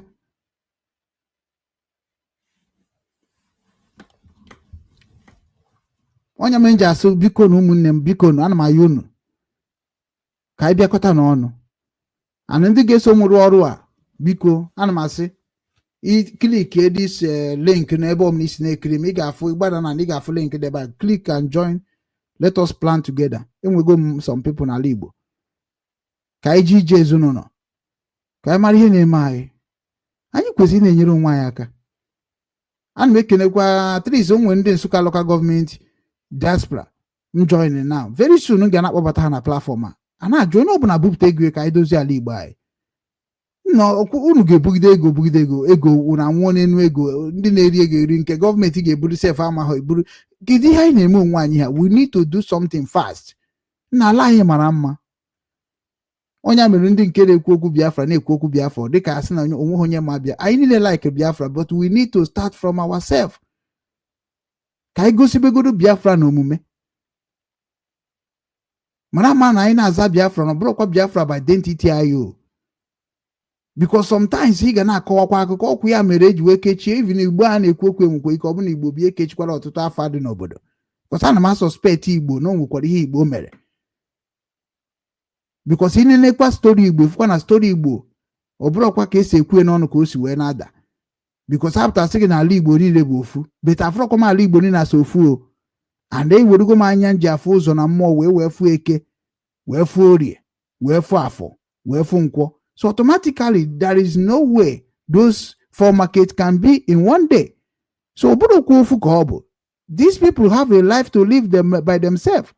Eke nwere ndụ ọ na-ebi, orie nwere ndụ ọ na-ebi, afọ nwere ndụ ọ na-ebi, nkwọ nwere ndụ ọ na-ebi. So we need to understand it. But na abịakwazi na akụkọ akụkọ ndị a ọ na-emetụta m n'obi. Mgbe na-asị oke na nke ga-akakwa ma bụ Biafra ka e werezie nke Biafra wee megide wee jikọọ mana nke Biafra bụ nke a ga-atụkọta aka ọnụ wee megide wee sọpọtụ ọ bụghị mmadụ nọkọta ọsị na ya bụ ihe dị ona wee bịa control be mindset of many people you don't even know their life. Onwe onye ga-abịa isi get out owebe ya iwe ọkpọba gị iyi onye ga-abịa isi get out ọchịba gị ọchị. That is the life of people. Asị ndị oziọma Kraịst ozi ndị oziọma ụmụ Chukwu anyị achọrọ ka anyị nwewekwa nsogbu ọzọ. Onye ọbụla hetiri m ehetisikwa na m onye ọbụla akpọkwa masị akpọkwa na masị maka onye na-akpọkwa masị na-akpọkwa onwe ya asị mma nọgidekwa otu a ị na-echekwa na nna ana m apụtakwa apụta ị na-eche na m na ana m apụta bifi na amị na-eme na ebe m nwere ike ịnọ nwere ike ịdịzi tu high nke bụ na ị ga na-asịzikwa ọ bụ gịnị na-eme. So ọ ka mma na anyị ncha yikọrọ na-eje ije a because adị m like ije ije ofu onye ọ dịkwa very important. So nwanne m nwoke asịsịna na not ndị Igbo biko ịma na ọgụ ma drive m nji wee gaa ije niile ngara onye chọkwa ka obi dị m na gị na-abụ mma ka anyị na-enwe aṅụrị wee na-achọ udo. Asịsịkwa ekwude nritin kwugide ndị Igbo inenikwa na ndị Igbo neni otu esi na 40 state of Biafra. If I begin to let me now start from you. Which language is Biafra speaking? Can you tell me in our comment section which language ka Biafra na aza right now? In we go 40 state. Ajụbụ m ya Chukwu nọ nso. Mana ka njikwa gize gị nwa onwe ike ọ bụla ka nwee mara which language ka a na-asụ na 40 state ya mere one Biafra maka Biafra gosi ihe niile bụ ofu. So kedu language a na-asụ ebe ahụ? Ọ bụ na ikwute nwe language a na-asụ ebe ahụ ọ ga-enyekwara m aka wee chọpụtakwa what do you mean but na dem ihe ndị Igbo. Nnamdi Kanu like ka m were Ngozi Orabaeze bụ onye na champion 40 state. Ngozi Orabaeze na-akpọ onye ndu mana onye ndu never signed 40 state. Do you know that onye ndu did not sign this 40 state? Do you know that? He didn't sign it. So onye abu that na aha anyị na-ekwu okwu. We need to consult your leader. We need to consult many people to make sure that no one mislead our people again. Because 40 state is not recognized. You have not recognized. We relaunch Biafra in Finland is accepted and welcome. It's part of evangelism. Okagemani watara the game. Ko we nyere anyị niile aka. Nke ọbụla onye ọbụla na-eme dị mma. Mana ejini ya choku. Okay, si train in IPOB. That is why all the in way give me my IPOB attack, but I can attack the leadership. That is IPOB for you. Because now when I started having my morale to talk to leadership of IPOB, it is when Nnamdi Kanu no na court where say any way you find a corruption, destroy it. Anyị nwa ka ọ gwara okwu a because anyị na-ewetara information na ọtụtụ ndị onye kwara uche na ndị ji maka ekwu okwu na-emekwa ihe asụsụ eme na-eme ya ka o ji release that word. Any way you find corruption, destroy it. Even in this court. So ndị dị ka anyị kwurosiri eziokwu IPOB ike, kwudosie n'eziokwu niile na ndị Kanu ji wee preach Biafra struggle, kwudosie n'ihi ike. Anọ ọmụnwa ga stand nwu na the whole world west na-eri omega IPOB and emejọ homo ofu onye na IPOB and enweghị onye nọ n'ala Igbo mmejọgoro ofu ụbọchị, onwebeghị onye nọ n'ala Igbo ma onye si na mmejọrọ n'ala Igbo nya pụta. Ọ bụ na ọtụrụ Obinwanne ya eje ekpe ya ekpe ka esi ekpe ikpe na Obinwanne. Ọ bụ na ọ bụtụrụ Biafra ya eje ekpe ka esi ekpe na Biafra. Ọ bụ na ọtụrụ Naijiria ya eje ekpe ka esi ekpe na Naijiria. Ya ka nji wee nọ n'ebe niile. Ya eji nọrọ ebe niile maka aga m anọ n'ebe niile. Ọ bụrụ mmadụ niile ga-anọ ebe niile. Anọ m ebe niile. That is why m ga-eji nwe the power n'ụlọ support ọmụ ka anyị jee dozie ụmụnne anyị na-eso okwu. Because ọ mmadụ ga-eje n'ebe mmadụ na-agba na anụ ọgụ. Wetago anyị ga-eme ọtụtụ otu dị iche iche invite ọkwa ndị ga-akwado onye abụ ihe a na-ekwu okwe ka nna ya chọọ ka anyị jebezienụ. Ndị nke m nwetara enweta mụ na ha ga-ebido ọrụ very soon. Ma ndị midia maka na anyị ga-ejikwu midia na-eje ozi a onye abụ ozi ọma nweghị ebe ọbụla anyị na-eje agaghị eji midia ekeretichagokwa m ihe ka ọ ga-esi wee dị. So n'ọhụrụ nwa bịanụ ka anyị sọpọtụ onwe anyị very soon. Ndị investors ga-abịa na izu ụlọ ozi ka unu na-ama ka anyị si wee plan na ka anyị ga-esi na-emere onwe anyị business n'aka anyị, especially ndị ahụ bụ ndị na-atụ n'ọnụ. It is time for you to come and declare what you need. Ndị ọcha na-afụzi gị na platform a ka wee nwee ike na-ewetara gị help. Eji m a lot of strategy wee bịa. So na ọ bụ gụnụ ka ọ dịziri ọnụnwa ka ọ dịziri ịmazi na adịgokwa ready ọ na gị na-edivide onwe anyị na-aga emepe WhatsApp nke emepe group kekwa n'uru ọ gabara. Ọ bụ na group niile dị oke na-eriju afọ na-enyere onwe aka kekwa ndị na-agbakwanụ mba na social media ịfọrọ ọdịrọma. Group nke ọbụla imepe gbaa mbọ fụ na corruption abatara ya. Ọ bụ na anyị ga-enwe one rules ga-guide all the groups ndị Igbo nọ n'ime ọ ga-amakwa mma. Ghọtago enwere m structure eji guide group enwere m ya. Ọ bụ na ga-eweta ewuri onye ọbụla ọ dị groups ebe ọbụla ndị Igbo nọ na erus ga-guide anyị ka anyị na-amara n'obofu ka anyị bụ maka anyị na-afụzi onwe anyị ka anyị dị iche iche. Kedu ka mmadụ ga-esi na-afụ m na social media na-ewere m iwe ma ọ maghị onye mbụ ọfụgbekwa m anya. Ihe na-ewute m mgbe ejide Nnamdi Kanu nke ikpeazụ ya bụ na ama m udo afọ ntara na nke mbụ eji ya akpọrọ m ọfọma dan maka m ga-ekwuhe na akpọrọ m ọfọma ka ọfọma ma ana Obinwanne bụ ihe m mepegoro m ga-eji wee gbaa mbọ. Anaghị eji m agba mbọ, esi m na Obinwanne wee na-agba mbọ na egodo ndị a niile na-eti mkpu na ji Nnamdi Kanu na-ekwu okwu n'efi na ha lọvụ Nnamdi Kanu more than everything. Onwere nke ha ji akwado Nnamdi Kanu na ọsọsọ platform ha. Enwere ihe ọzọ na-abụrụ sọ platform ha ma make move. Ha chi mmegi ka e buruzie okpo ha say that na they are waiting Nnamdi Kanu to come out before they can do anything. Mana ha ma ga-ejekwasị gị biko na telephone ma adịrọ mma biko who can buy me telephone biko who can give me credit biko who can buy me computer. But you are waiting on Nnamdi Kanu now to come out because ihe anyị na-preach bụ that na anya manche Nnamdi Kanu ka ọ pụta wee na-enyere onwe anyị aka. That is our preach na Obinwanne. Una aghọtafebe mana ọkwa ndị ahụ na-asị na ha lọvụ Nnamdi Kanu bụ ihe ga na-ayọkwa credit. Onye ga-enyezi gị ego credit? Ebe ka ga-esi nwetazi ego credit ahụ? That is why eji agwa gị that na ka a na-arụ ọrụ ka a na-etinye ihe na a na-arụ ọrụ n'ime. Anya ma mgba aka wee na-anụkwa ọgụ. I need assistant. That is why we need to be doing business. We need to be helping each other. Ọ bụrụ sọ na ngwa ọgụ ka a ga na-etufu ego. Ọ bụrụ sọ na ngwa agha. Ọ bụrụ sọ ebe ọ bụla asị security na-agbajebe. Gbatanụ n'Obinwanne na Obinwanne na-enyere ndị ọ na-atụ n'ọnụ aka. ndị a niile bụ ndị na-enwe ozu ka ọha ha ma ndị chọrọ ka ha mebe biznes. Obinwanne na-enyerefe aka. Enwere lot of project dị n'akụkụ m now. Proposal park n'ọfịs anyị dị too much.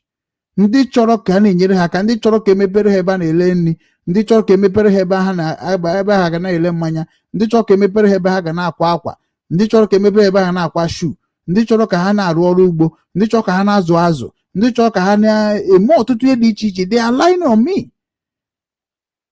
They are willing to do the business. So n'ihe na-ekwu okwu bụ finance. Ka anyị na-enyere onwe anyị aka, at least ọ bụrụ na edu ihe dịka ebe mmadụ 100 tụọ ihe dịka $100 wee sọpọtụ ofu onye, ịmakwa ihe ọ bụ. Ka anyị na-asọpọtụ na individuals. Ebe Obinwanne na-preach for human investment ka uru ibeneta, maka na any shop ọbụla Obinwanne create now automatically ọ ga-eme employee of mmadụ ịbụọ maọbụ ịtọ, and a ga-enwe security ga nọ na the shop. It's the same standard of obodo oyibo ka anyị ga-enwe there, and we make it like ọ na orubeghị mgbe m akọwa maka Obinwanne. Na masịgoro unu bịagoro unu ka unu support ya na-eme, because na nkọchakwa ya otu anyị ga-afụkwa ndị ga-eje were emechekwa ha atọ n'ụzọ.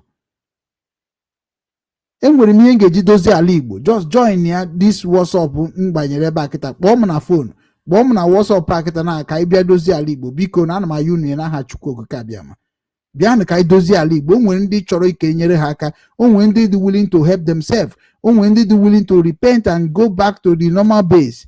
Biko nu batanụ na anyị ga-etiche aka na those things. Anyị ga-eje jụọ ndị eze na ndị ọzọ ajụjụ. Anyị ga-enwe ndị na-ewepụtara anyị ife na-eme n'ala Igbo. Bịa support all this mission, this journey. Biko ka nna ayọ, because ọ bụrụ na ya support all this mission na-ekwu okwu, ọ ga-adị difficult inweta mission dị like this. And mụnwa marapụ nwa Obinwanne ka onye ọbụla handle ya, because na the Obinwanne structure, I know how to handle it. Ihe m achọghọ mmadụ ịbịa atụ asị, ihe m achọghọ mmadụ ibute ekwuru n'anya ukwu. Ihe a na-ekwu okwu bụ to support ndị Igbo. Ego niile batara Obinwanne bụ ndị Igbo ka ọ bara n'ime.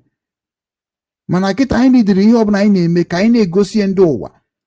Onye a na-emepere shop ebe ọ na-ele nri ya na-egosi ndị ụwa, ka ha na-amata ihe anyị chọrọ, ka ha na-afụ ife anyị chọrọ, ka ụmụ Igbo na-amakwa ihe anyị chọrọ. Ọ bụ na ndị Igbo nọ n'ala Igbo bido mmejebe otu na otu nọ n'obodo oyibo, visiti ndị otu niile bụ ndị otu ndị Igbo. Onye m nji asị ka ndị nke nọ n'ala Igbo ka ha zuo oke. So na ọ bụrụ that na gị nwana oge dị willing to join us now. Ka anyị napụta ndị Igbo dị willing to help our people to start business. Ọ bụrụ na security ka ị chọrọ ịrụ, nwanne time ruo anyị ga-ewepụta nọmba security, ije join ba security nke ọbụla ị chọrọ ijoin, because now we need to tell ourselves truth this time.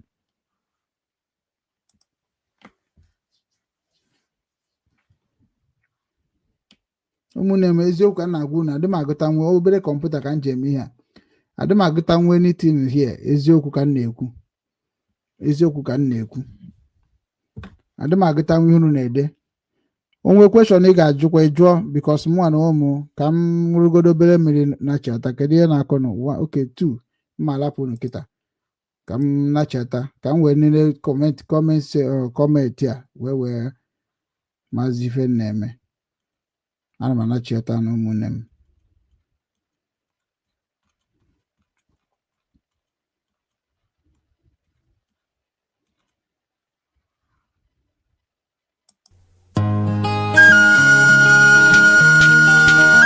Hey! Ọkọ Paul Ugwu. Purchase your tracks today. Umonka village. Ebe si abịa ka nsi abịa. Ozobolo. Nwa Ozobo na-enye ekele. Nnamdi Kanu. A freedom fighter. Reality was sincerity. Originality will go facility. Nnamdi Kanu is able, stable. That take away the rebels that run our table. He's a man of integrity, we go pastorality. No be today, don't say he's been on this game. Over his dead body to take a bride. Yeah. Nnamdi Kanu. Ekele kelele mu Nnamdi Kanu. Purchase your A man of tracks freedom today. fighter. Ekele kelele mu Samalaba. A man of freedom fighter. The chief commander in army staff of Biafra. Ekele kelele ngi. Ana mekuzi Kemaka Ugwu Okechukwu, Ugwu Okechukwu, Ugwu Okechukwu, aye. Ugwu Okechukwu, Ugwu Okechukwu, the CEO. Ugwu Okechukwu, Ugwu Okechukwu, the CEO of Obinwannem worldwide. And I'm making again. Ugwu Okechukwu from Amaji from Umunkati getting Nsukka Enugu State. Big baller, based in Hamburg in Germany. Also, Onu Nekwe Biafra. Hi, Onu Nekwe Biafra. Set us free, let's go home and develop our land. Set us free, let's go home and develop our land. Reality we go rest eternity. I don't care what the government mean. Purchase your tracks today.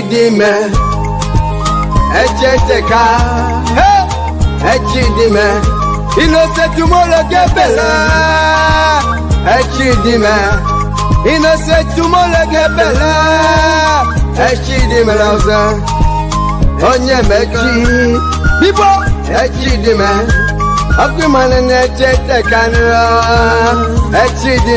why am I dropping so loud and so clear? Me, I'm on top, speak my mind. Why my people suffer? We can't take this no more. The sentence I'm making and they can't in prison because he want equal right between you and I. Hey, okay in the messy, Nigeria, okay in the messy. Reality, we're going to reality. Nigeria, shine your eyes and realize. No time to fantasize. It's time for we to understand. They forget about your tribalism. You need to fight for your freedom. Stand up and say no to corruption. Shooting and killing Muslim and Christians. The name of say they want their own rights. Onye mechineti di me.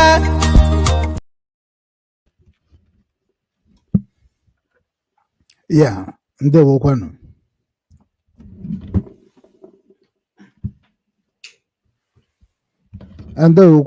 Ndewo kwanu ụmụnne m. Yeah.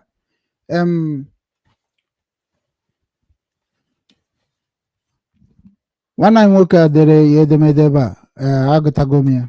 So ọ na-akọwa, ọ na-ajụ anyị ajụjụ na-asị anyị, Obinwanne, why are you saying will wait, I think will Mazi Nnamdi Kanu be in prison to sign the 40 state of Biafra? Sign the 40 state before you accept it? No, my brother. Ajụjụ gị mara mma. N'ihe nghọtara na ajụjụ gị bụ na Nnamdi Kanu nọ na prison wee sign na 40 state. Ọ ihe na-ajụ. Mụnwa na-agwa gị sị gị na gịnị mere anyị ji ekwu maka Nnamdi Kanu? I nwere ike ịgwanwu m ihe anyị ji maka ekwu maka Nnamdi Kanu? Nke a bụ nke mbụ. Many of our people na-asị na anyị echefuo na Nnamdi Kanu, ọkwa ya? Then 40 steeti a kịta edeclare n'ala Igbo ọ na fọshọn kịta now. Ọ bụrụ na fọshọn ime ka mara na this platform maka Obinwannem media no out to investigate it. So ọ bụrụ na 40 steeti na-arụ ọrụ, ịgwa m, and then idiri ma ọ bụrụ na-arụ ọrụ, then gị kpọtara m, gị wetara m information, deele m edemede the information minister of Biafra 40 state ka m na ya kpakwa, ka anyị na-agakwa, ka anyị na-agwakwa gị that na anyị nwa anaghị ekwu maka 40 state right now. Na ihe anyị na-ekwu bụ ihe a ga-eme ka anyị zọtagoro onwe anyị n'ime Nigeria na-egbusisi anyị, because ọkwa onye zọta ndụ o wee zọbakwa ana. Ịhụge, so na ihe a na-ekwu okwu kịta na bụ the whole eastern region, and the whole eastern region ekebeghị. This 40 state bụ just na social media ka no declare ya, and oruho ala Igbo niile. Iwọchifu na ebe a na wee mekwa ihe dịka declaration nke 40 state n'ime ọhịa. Anyị anọghọzikwa na backward life o.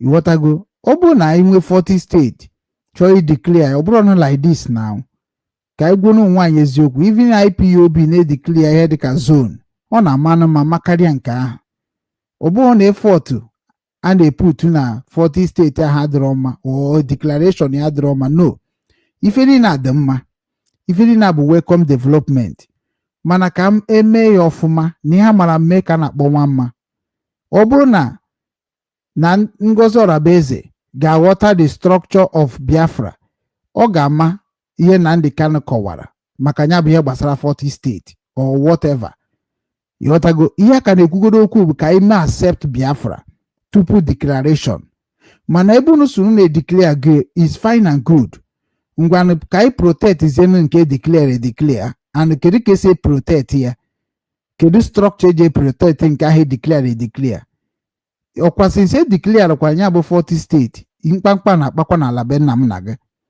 nye ka m ji asị ka ndị anyị na-ebu ndị ga-akwadokwanụ njem a ka anyị jee chọbakwa n'ihe na-eme anyị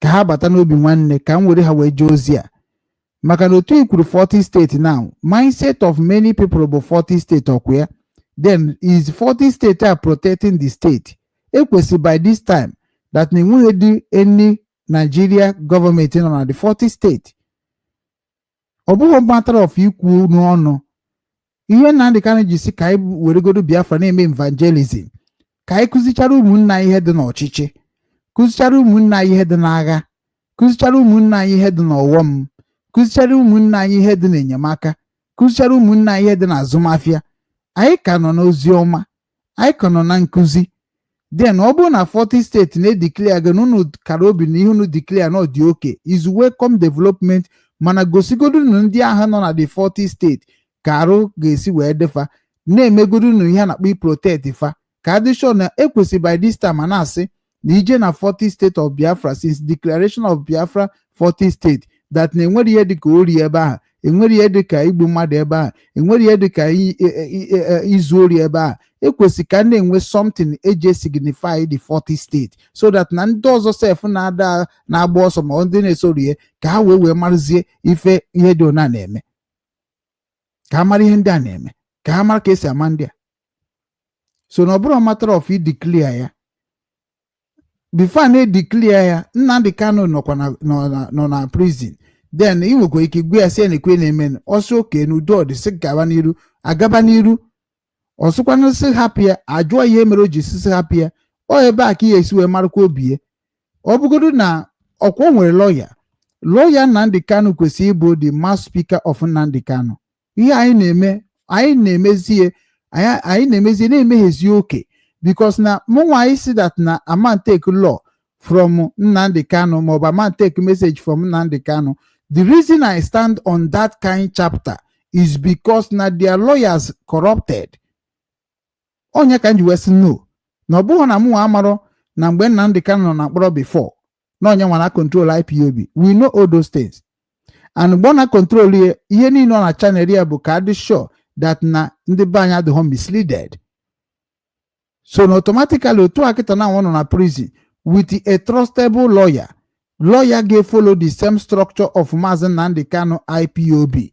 Imano that lawyer ka ị ga na-ege ntị because na Nnamdi Kanu information ọ na-ewepụta that place anyị niile mana information ọ na-ewepụta that place adịghịzi in a lie with the IPOB onye osowe structure ihuge so automatically mụnwa agaghị asị gị that na ọ nọrọ n'ebe ahụ kwuo okwu na ga support na ihe o kwuru ka a ga-eme ọ na okwu enwe me accept no mana kịta na aka na agwa gị na ọ bụ na anyị nweta everything ka o kwesị isi wee dị maka na ọ bụ our leader ka ọ bụ and otu o si wee bụrụ our leader then anyị kwesịkwara ịdị na-enye ya information ka ihe si aga onye nọ na mkpọrọ anwụghọkwa anwụ o maka o nwere information o ji ebe ahụ ga-enyekwara anyị aka na the Biafra nation. Ọnya mere ndị dị ka anyị na-ada agba mbọ ka ọ pụta mana ifugonu mpụta ya kịta na anwadịgo compromise bet ka anyị ga-esi wee nwetakwa mpụta ya ka ọ dị ka o kwesịrị ịdị o dipendịrị mụ na gị na-abụ ndị 40 steeti ekwesịgo n'ise ndị delegate jeje mara ha ga-eme ka kpọpụta ya ọ ndị niile abụkwa ndị eji arụ ọrụ because through what I understand through Chinonso mere invite bụ na ife niile ka dịkwa nnọọ ka anyị na-eme agitation so ka anyị hapụ ije were sentiment na-emebikwa ndụ anyị. Ihe niile ahụ declare na Finland ọkwa part of promotion, promote kwa Biafra to next level. Ọ bụ na ga-emekwa ihe a na-akpọ kịta ịkpọkọzụ ndị isi ọnụ niile, because that is part of my plan. Ka nri ike ego this plan na ọnya bụ ihe nna plan kịta na for this teenage now. Ife m na-achọ kịta na bụ na anyị ga-ekpokọta ndị niile bụ ndị ọnụ na-eru n'okwu n'ala Igbo, ma ndị a niile bụ ndị Biafran leaders. Anyị ga-eme ka ha ncha niile bịakọta ọnụ ka anyị wee mara iwu anyị ga-eji wee na-aga, because na onweghị onye ga-ekwe ka nwanne ya gafee ya. Onweghị onye ga-ekwe ka nwanne ya gafee. Ịma Biafra kịta na ahụ na-anya onweghị iwu eji jide Biafra, because na onye mere IPOB ji wee gafee. IPOB nwere iwu ha ji aga. Anọ iwu IPOB ka na guide mụnwa today, because iwu IPOB bụ na ọnụbe nwa na-agba n'ọsọ, mana nke ahụ anyị na-eri mperide, and na ị gaghị ekwujọ nwanne gị ma ọ bụ na onye ahụ emejọrọ gị. So onye bụ ife anyị mụtara na IPOB. Ama anọkọta otu a sị na Ngozi Orabaeze bụ terrorist, whereby Ngozi Orabaeze afụbeghị m anything terrorist on her hand. Ma anọkọta sị na Wazirike riri ego ndị Biafra, jeze ori bribe. Na-ekwu udo okwu maka afọrọm ya. Ifuru ozi ọma nke anyị ji dị iche. Otu a Nnamdi Kanu kịta jere Kenya, ya mara ihe o ji jee Kenya. Anyị amakwu anything about that, but anyị ga-agwa gị na that step adịrọ mma to the heart of IPOB. So na ị ga na-aghọta, unu ga na-aghọta ka ihe si kwesị dị. Ngozi Orabaeze je declare IPOB in Finland, si na ọnyanwa bụ the highest one, na ọnya bụ ejesi agwụ, na without that na nwere ife na-eme nwere isi. Ọkwa he the same thing na mgbe Nnamdi Kanu create kwara IPOB, nyanwa wee kwukwa sị na enwerekwa ihe ọbụla na-eme na Biafra, onye ọbụla na-emekwa nke ọ na-eme na ọkwa ndị na-achọ iri gị mugu. Onye ka nji tinye the voice ya before mbido. So ọ na-agwa gị na ọsọsọ IPOB bụ ndị mara the way of restoration of Biafra. So onye aka na-akpọ motivation. So na nkọwa ya na motivate anyị efolobie ma gị. Onwe ndị anaghị efolie, but ha na-ekwu karịzie ndị na-efolobie before. Anyị follow Nnamdi Kanu because of exactly what he explained about this struggle. So ndị dịka anyị nwa adị recognize that USB. Do you know why? Because now the structure of that USB, who created that USB, is arrested. So now the structure we created the USB is not original, it's corrupt. So we don't want anything that going to ally in the name of Biafra, that going to dirty in Biafra in future.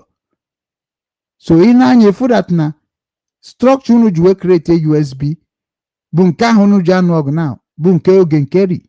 Na se ko jidesi ike na onye ndu na-ejiderie na otu ejiderie ka anyị na-enweta information as say declare that thing. Say declare ya because nsogbu dị. Mana unu force unu je declare ya. And kunu declare ya, then how many government today is recommending that USB? Now, if you go to Google today, as I'm talking to you, Google now about Biafra government in exile, or Google something like a USB, you will understand what I'm telling you. Biafra government in exile is recommended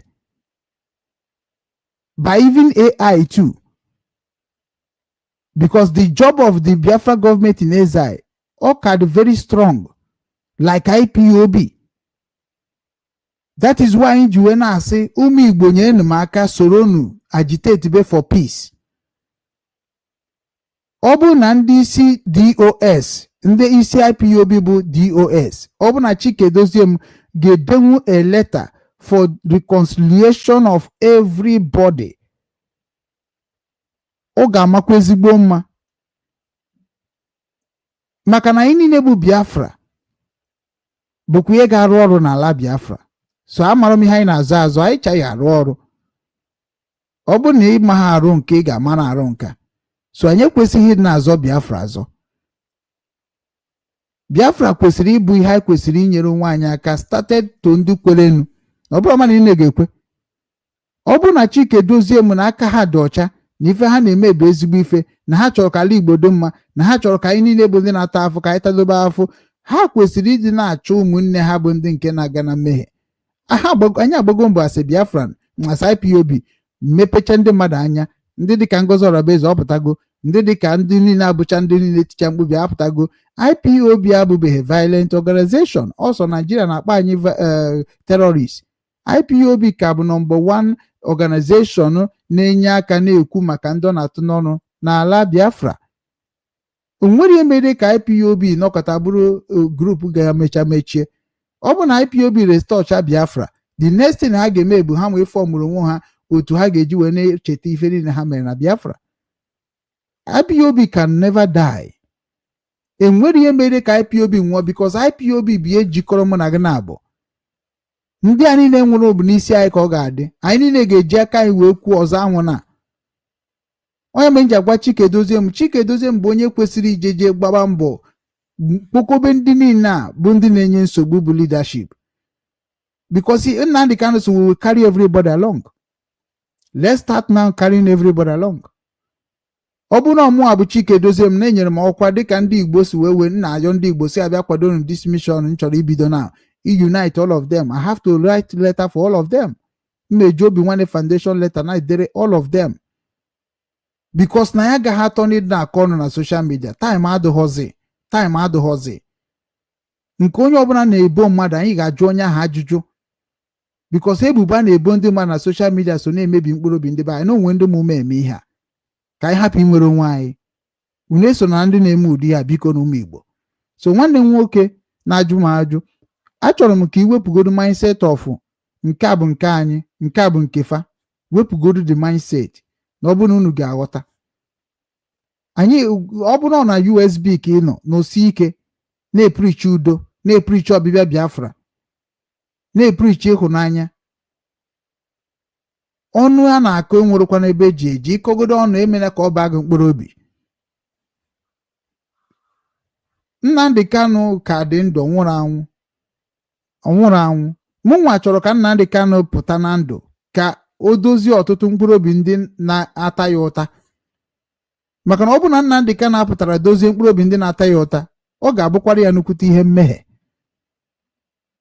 Maka na mkpụrụ obi na-ata Nnamdi Kanu ụta kịta karịrị mkpụrụ obi na-akwado ya na-ekwu maka ya. Ịmara ya today okwu mmụọ ka m na-agwa gị. Maka na ndị ga-agwa gị eziokwu agaghị abịa na social media agwa gị ya. Ha ga na-agwa gị ya rumo. Onye ka nwanne anyị nwoke bụ Chukwubuike ma ọkpara eze kịta na ha eme ihe ọ na-eme. Ihe ndị a niile bụ ife m gwakwara ya before. Onye a bụ onye na-asọpọtụ bụ Ejọfọ. Sọpọtụgide Ejọfọ na nwụnya na Ejọfọ na-eso okwu. Onye a bụ onye na-ata akụgbu alọ ya ejimakọ kịta ya na alọ ya ejimakọ ọdịnama. Ihe a bụcha ndị nke bịara mebicha ọtụtụ ihe dị iche iche. Mana mụ amasịba ha na nsogbu ka ha ga-anọ n'ime nọ na onye ọbụla chefuo because ihe ha na-agba onwe anyị n'anwụ makwara ma na onye Chineke nna onye kọtọrọ nwanne ya kọtọkwara onwe ya marakwa m kunu si aghọta asụsụ Igbo. Ị ma na otu akịta unu na-akọ anụbago ma ịbawakwuo mana Obi Mboma nwanne anyị nwoke ji wee mee program now bụkwa nwaanyị mmakwara na o nwego mgbọsị ọ kpọrọ mụ na ya ekwugo o ji wee sị m onye nwa bụ onye sịrị m bịa nọ na redio Biafra bịa zigbo ozi ọma nke Igbo because na nna asụsụ asụsụ Igbo ọfụma ụmụ abụ otu onye nọ na Biafra struggle bụ onye ji asụsụ Igbo wee na-agwa ụmụ Igbo okwu ọsọ mụnwa so wee bịakwasị na m na-ekwu ọfụma na nkụzi m mara mma onye nke ọ na-akpọ Obi Mboma na sị m na m bịa na redio Biafra bịa were platfọm nsị ya na ọ bụrụ na mama bịa wee nwu platfọm na redio Biafra na ihe na-emebe eme mana ịma na m bịaba asụ Obinwanne na-enwe m ike ịgwawakwa ndị ụka ihe na-adịrọ mma na redio Biafra akwụ m ihe ọ ga-ebute ndị Kristian niile nọ na redio Biafra ahụ niile ga-asị na atọnugo redio Biafra to against Christian.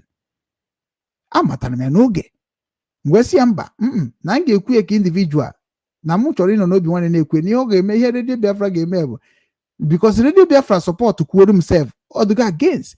So the structure of IPOB is very strong nke bụ na structure of IPOB is a structure of Biafra nation.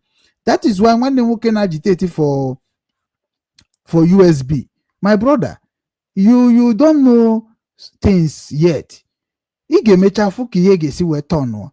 Let me tell you, anyị nwa nọ na this struggle and onye ọbụla gị nwa nwekwara ike ịma before Ngozi Orabaeze abịa kwuo anything about Biafra, ọ ga-abịa n'ọfịs m first. She will come to my office because anaghịkwa ahapụ isi aka na-agba oriọm. Ịma na this thing unu na-eme na social media, that is why nji ayọ ụmụ Igbo ka ha butuo ka anyị bịa muvuo, ka anyị butuo ka anyị muvuo, because na Ngozi Orabaeze na ndị ọzọ niile na-eme ihe Biafra kịta, ihe niile abụchakwa ha ụmụ Biafra. O nwere ihe dị iche na ha ncha niile na oge kwuo ihe ị ga-arụnwu. Kedu ihe anyị ji akọtọ DOS? Mgbe m na-akọtọ DOS ka eji akọtọ maka ha na-arụ ọrụ ọfụma. They don't do well. Ha naghị arụ ọrụ like ife a na-eme kịta na dị struggle. Kedu ife o ji eme? Ọ maka DOS adịrọ strong. Onye dịka m nọ na DOS, onye dịka m nọ na DOS in this time, ha nwa mee m invite na DOS and wee bụrụ part of DOS in the kind job unu go na IPOB with experience with IPOB. Chineke nọ n'eluigwe mana under 6 months the whole Biafrans will come together. Meji structure Obinwanne wee je mee ha ka ọ ma ha ma that na ihe ji wee bute Obinwanne na IPOB bụ ka ha were na-aga n'iru maka na ha ga-enidi n'ọdịnihu. Ọ bụrụ kịta ka enidiri Obinwanne, ha enidigo n'Obinwanne maka na DOS can not be against Nnamdi Kanu and Nnamdi Kanu can not be against the DOS. Ọ ebe a ka ha kere onwe ha agbụ, and that agbụ a ha kere onwe ha ọ na-atọ m ụtọ. Ọ ya mee njisi uche mefọrọ ịgbachakwa ọsọ ị ga-agbachi ata because mgbe a ga-ekpezi ikpe nwanne nwekwa ya ga-arapụ.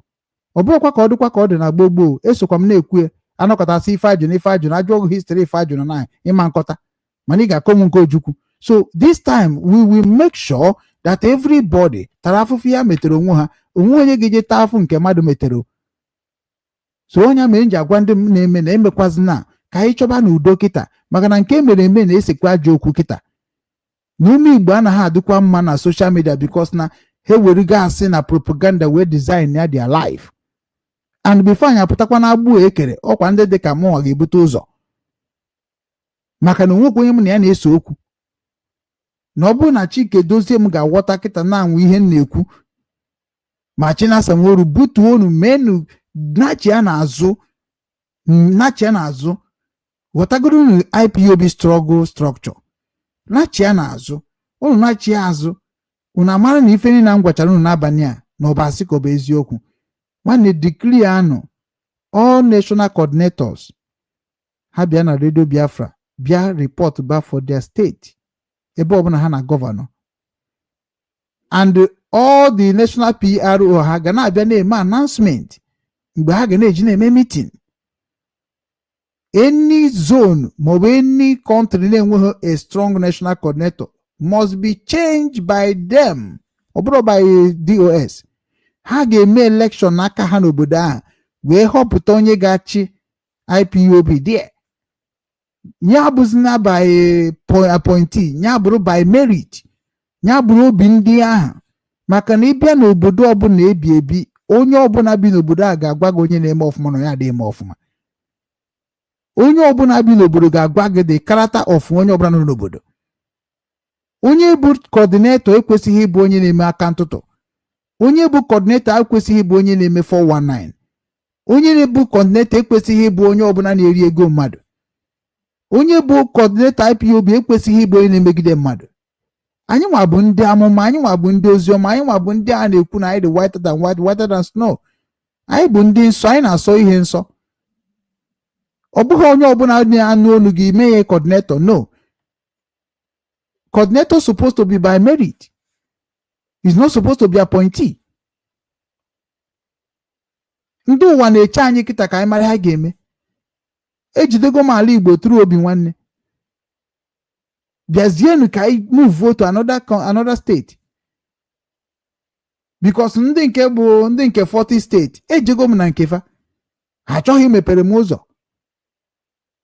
Because na ndị be anyị, I don't know why our people don't want to be honest mgbe ha kwesịrị ịdị honest.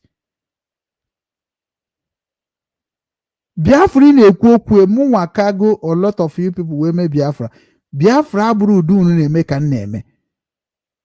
Adị m eme Biafra violent. unu afụbe emebe mkpara nkata with ndị na-eme ihe violent. So onye mere na mụ ada support ndị ma amahọ. IPOB abụrụ violent organization. That is why nka ji attach onwe m there, because in future a ga-ekpekwa ụmụ ihe ekpe. Ọ bụghị ndị redio obodo a maọbụ ndị politician obodo a ma gọọmenti obodo a bịa jụọ m ajụjụ nje gwaba ya na na support organization na support a security whatever in Igbo land or in Biafra land is against my oath I took with them. Onye ka eji jide Simon Ekpa. Ihe eji jide Simon Ekpa maka na o tiri aka n'ịkwado otu na-ebu egbe n'ala Igbo, ala Biafra. So anyị ga-eji nke mere mma ụmụnne anyị na-amụrụ akọ. Anyị emego ihe niile anyị ga-eme, anyị egbugo ha. Ihe anyị chọrọ bụ udo. Udo ahụ anyị chọrọ kịta, let us come together. When we come together, ị ga-afụ that na Chukwu okike abịa ma ga-arise again. Jesus Christ will rise again. Easter ka anyị nọ. Let us rise again. Ndị IPOB rise. Ndị Masop rise. Ndị USB arise. Ndị niile bụ ndị chọrọ ka ala Igbo dị na mma ọzọ arise. Ihe a Nigeria na-eme ka anyị hapụ inebe ha anya, ka anyị mebe nke anyị. Onye ahụ bụ na 2027 ha ga amakwa that na anyị na-akwado n'ụdị nke anyị. We can declare no election in Biafra land. We can declare no election even in Nigeria. I got partner with the people who don't want Nigeria again. By this time, IPOB kwesịghị na partner with the people who destroy na-achọghọzi Nigeria. Now partner with the country still against Nigeria. This is what they're supposed to be doing by this time. Ima na country dị against Nigeria, idejere ha akwụkwọ na ekwe ka ndị anyị bụ ọrụ DOS, ọrụ ndị leaders. The television of Biafra ekwesịgo ka ọ bụrụ na ọ bụ ndị ọcha na-abịa ebe ahụ akụziri anyị ifo ndị a na-anabata kịta. Imagine na m nwere sponsor, supporters.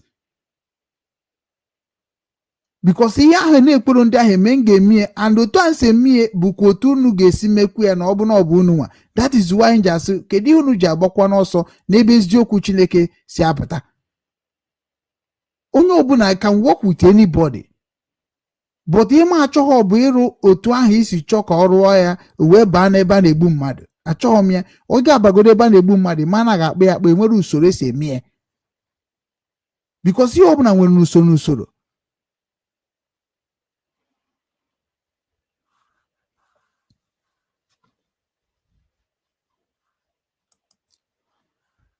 Mụ nwee support USB.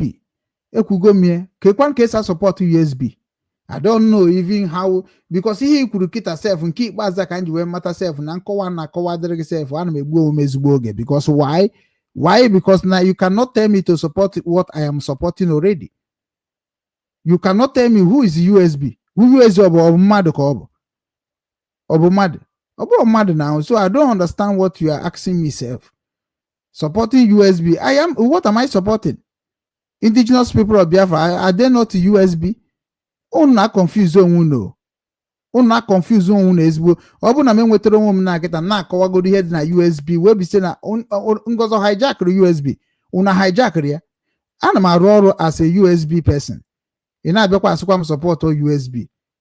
If no onye ma bi unu ji wee dịrị confused. Because na mụ nwa na onwe m na support Biafran government to take over. So what do you mean by USB? Eji media mwa je ego m. USB o ga sponsor m. USB can never sponsor me according to this ekwu. Because since na-eme ihe Igbo onwebeghị onye sponsor m na-abụrụkwa ndị nke mkpọrọ individual. Mana na eme ihe Igbo na-aga n'iru. Ifuge na-akwụkwa ndị Igbo ụgwọ ha na-arụrụ m ọrụ, na-arụrụ Obinwannem ọrụ. So ana m akwụ ụgwọ, ana m enye ndị mmadụ aka. Onwe ndị si n'ime Obinwannem na-ewekọrọ kọntaktị ndị mmadụ wee na-anara ha enyemaka. Onwe ndị sigo n'akụkụ na-enyere Obinwannem aka without my idea. So Obinwannem have been delivering a lot of things in the life of ndị Igbo. So na onye ọbụla bụ onye na-eme ihe n'ala Igbo na territory of Igbo kwesịrị iwetara m akwụkwọ. O wetaghere m akwụkwọ. Ịma na onye ahụ dị suspicious maka ndị Igbo trust m very very well. Ndị Igbo trust m very very well. ndị na-atrọst maọbụ ndị ahụ na-ekwujọ and ha ma onwe ha.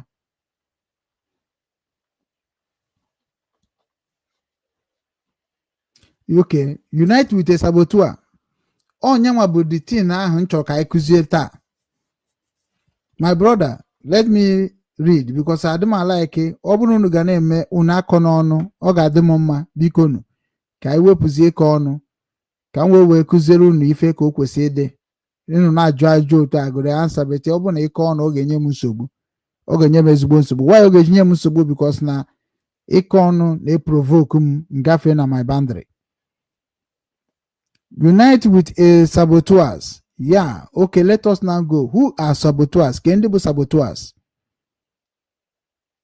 Kendi bu saboteurs? Like one name working now. Nederem now. If I say mention saboteurs now about Emma, you get mention where and the in mention her in any reason had you ever saboteur. We want to also treat the matter of saboteurs. Makano channel ozo geje. Onye ọbụla asị na ọ bụ saboteur anyị ga-ejeje kpọọ ya mee invite ka anyị jugodi ya ka gị nwa bịara kpọọ ya saboteur bịagodu bịa prove na ọ bụ saboteur n'iru onye ahụ gwakwazie ihe o ji bụrụ saboteur ka anyị magodo ihe mere onye ahụ ji wee bụrụ saboteur. O so na part of ya chọrọ ịrụ na ọ bụrụ na anyị chọkwa ka udo dị n'ala Igbo, I am out. Bịa were na emume ihe masịrị unu. Ọ ka bụ ihe m na-ekwu ka m na-ekwu. Onye hụrụ ya n'anya o setigo ka anyị muvuo. Unu asịsị na mụ kedebe nkwụ ebe nkwụ kịta na abụ I want to unite our people. Ndị ahụ bụ ndị kwetere na ha ga-unite. That is my journey now. So saboteur mụ nwa na ụmụ agaghị agwa gị na mma saboteur. Enweghị onye mma bụ saboteur na this Biafra struggle. Na-abụrụ mgbe a kọwara m. Nwere because na two things na-eme na IPOB now started from Nnamdi Kanu and oge end kwa with Nnamdi Kanu. So onye ọbụla bụ onye IPOB kwesịrị ịma that na enweghị ebe problem si apụta na IPOB na-abụrụ n'aka Nnamdi Kanu. So Nnamdi Kanu bụ the architect of problem of IPOB, whether good o whether bad o Nnamdi Kanu. So na ọ bụ na Nnamdi Kanu ga-work with DOS ihe niile a ga-ebi one touch ifuge beto nwere ihe mebiri n'ụzọ and ihe a mebiri n'ụzọ ka m na-atrai ka ọ rapụ escalate mana ndị mmadụ emegide gị ọ dịzie ka eme escalate ejofọkọ nke alọ ejimaka ga-emechekwa pịa ya ọkọkwa nke then Simon pụta ga-akọ nke Nnamdi Kanu pụta ga-akọ nke so ịkọchazie niile ka ezi onye ga-ebi okwu anya ka njisi na nwere isi na ihe anyị ga-eme kịta ka anyị bidogo n'oge hụbo nwaanyị n'anya chenji be agwa anyị ndị gburu mmadụ bụ ihe ga-ata afụfụ ya. So my brother amakwa m ihe bụ saboteur adị m ekwu okwu unite saboteur. Ihe na-ekwu okwu bụ unite ndị ahụ bụ ndị kwere na Biafra ga-abịa, ndị ahụ bụ ndị kwere n'eziokwu, ndị ahụ kwere that na ọ bụ udo ka anyị ga-eji nweta ịhụnanya n'obodo anyị ọzọ, ndị ahụ kwere that na ọ bụgoro na a ga-ebu egbe ịmana ga-akpọ ya akpọ onye ọbụla mara na-ebu egbe na ndị na-ebu egbe maka na onweghị onye ga-asị na ya amaghị onye bụ military of America, onweghị gasị na ya mara onye bụ security of wherever you are because a na-akwanye ha uniform. So na anyị ga-ama ndị bụ security n'etiti anyị ga-ama ndị bụ security n'ime ọhịa, anyị ga-ejide identity of ndị na-echekwa anyị ga-ama gọọmenti na-eteki care of us, anyị ga-ama ndị anyị ga-enye trust. Onye ka na-asị nụ bịanụ ka anyị tienụ mkpu n'oke osimiri, bịanụ ka anyị kwuo n'okwu ka ndị ụmụnne anyị ghọta. Then also a structure is a saboteurs. A structure is a saboteurs. The USB is where we are. The USBG are not divided. Rather, saboteur. Okay, saboteur, the one leaving us. You are just coming. We welcome. even on your amakodo himself. Last night you are just coming. Okay, my brother. I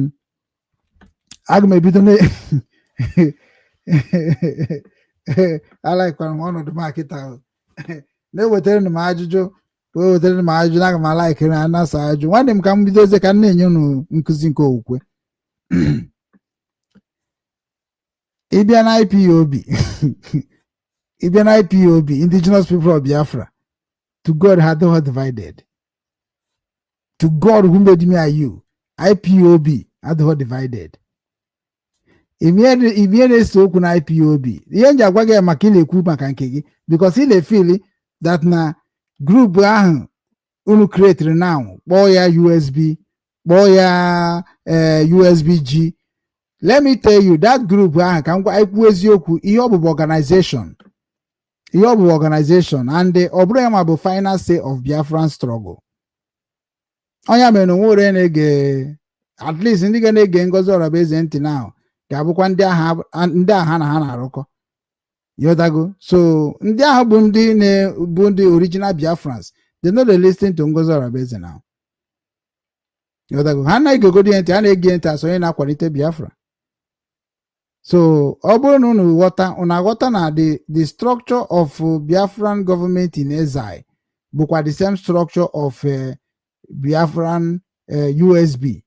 And when USB registered in American, I believe na ha registered here under USB, under Brigi, because na onweghị ndị niile bụ ndị Brigi bi ebara na USB. And USB ahụ ka a na-agwakwa gị dat na ndị nọkwa n'ime achọghị dị sincere. Ihuge so ịma na ndị be anyị adaghị aghọta dat na o nwere ihe ọ ga-abịa na-eme ị na-ajụgodu na ọ bụ na ngịnwa ị ga-anabatakwa ihe a. So otu akịta ịnọ kịta mụ nwa na onwe bụ Okechukwu Ugwu started agitating for Biafra in 2013. So na mụ nwa mara mgbe USB na-arụ ọrụ na mamakwa ndị bụ ndị isi na mamakwa ndị bụ ndị ọdịdị na nwere ihe mma nya bụ mụ nwa nọ na social media before the same USB or government arrive. Anọ m na media information niile ha ji bata ejimie onya ka eji wee kuchie na Obinwanne Igbo TV, Obinwanne Igbo News, sorry, YouTube. Ọ maka USB inauguration a bụ eji wee kuchie ma YouTube. So which is na gị nwee bịa na-agwa m about USB is like mkparị ka ọ bụ now, because even Ngozi Orabaeze cannot tell me about USB because he was working under Simon, and that Simon he's working can testify who I am. So na mgbe eutekiri USB enwe structure USB kwesịrị iji wee gaa ihe a na-ekwu na-abịa USB kwesịrị na-ekwu. USB bụ ndị na-ekpokọ citizen ọnụ gba mbọ fụrụ udo dị kedu USB na-eme ha ji na-akọ ọnụ na. So that is not qualify USD. Ha qualify her, the leadership ha qualify her. It is very simple. Ihe a bụ ụmụ Igbo ka anyị bụ. We need to be telling ourselves truth. So ọ bụrụ na USB feel that na ha chọrọ ka ndị Igbo maọbụ ndị Biafran tinye ọnụ n'ihe ha na-eme, then they have to consult. They have to consult, and when they consult, ndị a niile bụ ndị na-eso okwu ekwugo m ha before. Some people, I think Odogwu Enugwu na-ekwu that na onye ọbụla adapụrụ ọdapụgo, onye ọbụla apụrụ apụgo na-aga n'iru. Then okwu otu akwa ka ndị ọzọ na plan ka ha mepekwa nke ga-ejiji suppress nke unu, because unu bidoro from somebody, and that is why ha ji chọkwa ka ha bidokwa from somebody. So automatically the problem ahụ ka na-eme, and unu bito na-ewere Nnamdi Kanu wee na-ehiri oche. Without Nnamdi Kanu, there is no group that are going to stand. So and anyị nwa bie bidoro Nnamdi Kanu in that short a way. DOS, we are the one that making Nnamdi Kanu to be strong as he is now. Onwe ndị na-abụ na-afụkwa ha na-ekwu maka Nnamdi Kanu and DOS dịka ndị dịka Metusela ha na ndị dịka Nwada Achara Ugo. These people bụ people mma that na ha nwa na onwe ha ghọtachaghị ihe dị na Biafra. Ha ghọtachaghị ihe dị na Biafra. Ọ bụ na ha ghọtara ihe dị na Biafra, ha kwesịrị ịma na this time ka ha kwesịrị restore ọrụ aka ha niile ahụ. Because I have been seeing that na DOS adigo loyal now to welcome everybody back. I saw the latest announcement, information na Radio Biafra. Only one man bịara na mama ha afọ ya, but due to n'ịmagon ọ bụghị ụta ka nnụbara okwu ahụ. So onye ma eme paying attention, but egere m that thing little bit nke bụ na ama m na ihe a na-akpọkwa for reconciliation ha na-asọ onye ọbụla na chiata. So automatically this time now ka onye dịka Metusela onye dịka ọkpara Chukwubuikem ọkpara eze, onye dịka ndị ọzọ niile kwesịrị join together with DOS ka a chọzie udo with Nnamdi Kanu, because what ndị Chukwubuikem ha na-protect yana Methuselah, two of them, like onye dịka Chukwubuikem na-protect because o nwere ọtụtụ ihe ọma Nnamdi Kanu mechekwara, ọ ga-abịa ekwubekwa otu o si agbapụkwa Chinasa Nworie afọ, ọkwa otu aka o esi gbapụkwa Nnamdi Kanu afọ na ose etie, because he think he knows a lot about this struggle, but he forgot the same person now he watch if na Chukwubuikem ọkpara eze o mega attack for almost everybody. You may notice also Nnamdi Kanu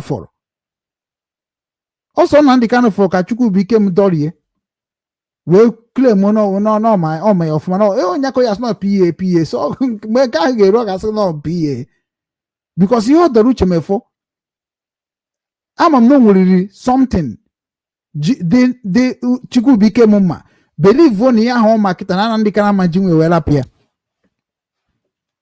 because how Chukwubuikem talk sometimes anama aju onwe m say no onye ọmachakwa Nnamdi Kanu ọfụma, because ọma Nnamdi Kanu ọfụma some things ọ na-ekwu na some things ka o si eme Nnamdi Kanu da like kwudi ya Nnamdi Kanu ma ọfụma nyanwa onwe ka ọ bụrụ PA but I nugo anụmanụ na voice. So because by this time Chukwubuikem now is exposing everything in IPOB now, ọ na-agbalizi everywhere and eziokwu ahapụtabago small. So mana ọ bụrụ na Chukwubuikem lọvụrụ Nnamdi Kanu, ọ bụrụ na Chukwubuikem ọkpara eze ose ọjị lọvụrụ Maazị Nnamdi Kanu, ihe Chukwubuikem kwesịrị ịma exactly what Nnamdi Kanu need right now. Mana ọ dịka ọmara ya. And that is why Lolo Neka, all of you attacking Lolo Neka, because ngane bịa na-enyere unu aka na-agbazi unu na sonye oziọma Chineke. Ọkwa ifuru Lolo Neka, everything Lolo Neka na-ekwu kemgbe o bidoro na-ekwu maka IPOB, everything Lolo Neka na-ekwu bụ exactly 110% truth. And mgbe ị ga-eji mata ihe Lolo Neka na-eme, enwere ike ọ ga-adịrị gị nwa na nwoke na-akọta ya late. Because ima sometimes unadama mgbe Chukwu na-ezitere mmadụ onye oziọma, there is a long time we are looking for somebody like Lolo Neka. Kedu ebe ụmụ nwaanyị Igbo niile a na-agụrụ Nnamdi Kanu egwu nọ? Ebe ka ha nọ? That means no nwere ihe Nnamdi Kanu mere n'ala Igbo mere na ụmụ nwaanyị niile nọ n'ala Igbo kpọziri Nnamdi Kanu asị ka unu amarọ. Ịma na sometimes Chukwubuikem sometimes ị na-ekwu okwu na-ekwu anama ajuzi ịmazikwa Nnamdi Kanu ọfụma. Go and ask about Nnamdi Kanu very well, because na right now unu ekwesịghị na-eme DOS attack.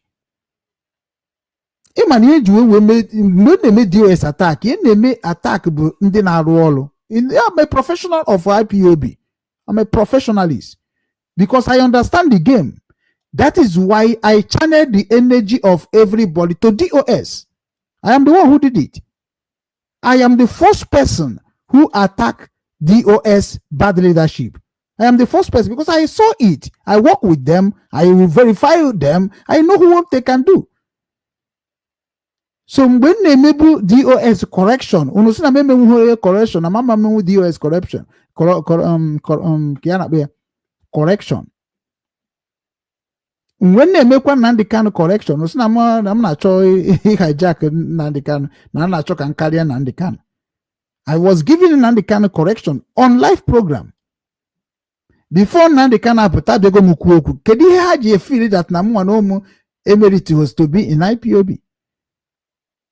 Because I'm not Jewish, and then Nnamdi Kanu mere ka mmata that ihe gburu anyị nwa bụ na ya da Jewish. We need to be asking question. I am the person who will be saying I'm water on Jewish, and I'm not choking water. On when Jubare say has na just too much. Now we say me has some me. Nse ni has some me buru nke na-eme bikwa nna m o nke na-emebi nne m asuna obey before last order. Ebe a ka no we suspect about those things before all of you begin to talk now. Because abu mu nwa foto n'otu Nkwo Ọnịcha. Ade ri ayi ugboro na abo. Anyone na-enye change. You no go give us change. We are not a beggar. Even on IPOB, I'm not a beggar. So when you are talking about IPOB, unu ga-aghọta that name nwere ife mebiri na IPOB. So nwanne m nwoke bụ Chukwubuike Mokparaeze, mgbe m ga-agwa gị okwu nke gị, m ga-eji picture gị wee gwa gị okwu ka ị wee chetakwa na m na gị akpago nkata na phone, bịakwa na platform gị gwa gị ya. Right now, otu isi wee na-afụ ihe na-eme n'ala Igbo now, otu isi na-afụ ihe na-eme na social media, ọ bụrụ that na gị nwa na onwe gị akpachapụghị anya, ife a ga-turn against you a lot of things. Ya na gwa gị pure.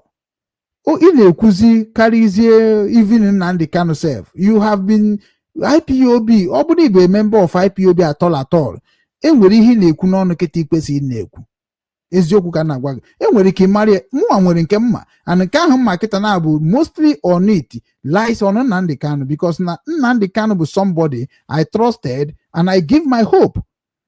It's not only me giving Nnamdi Kanu their hope. A lot of people giving Nnamdi Kanu their hope. Because your hope must lie on something.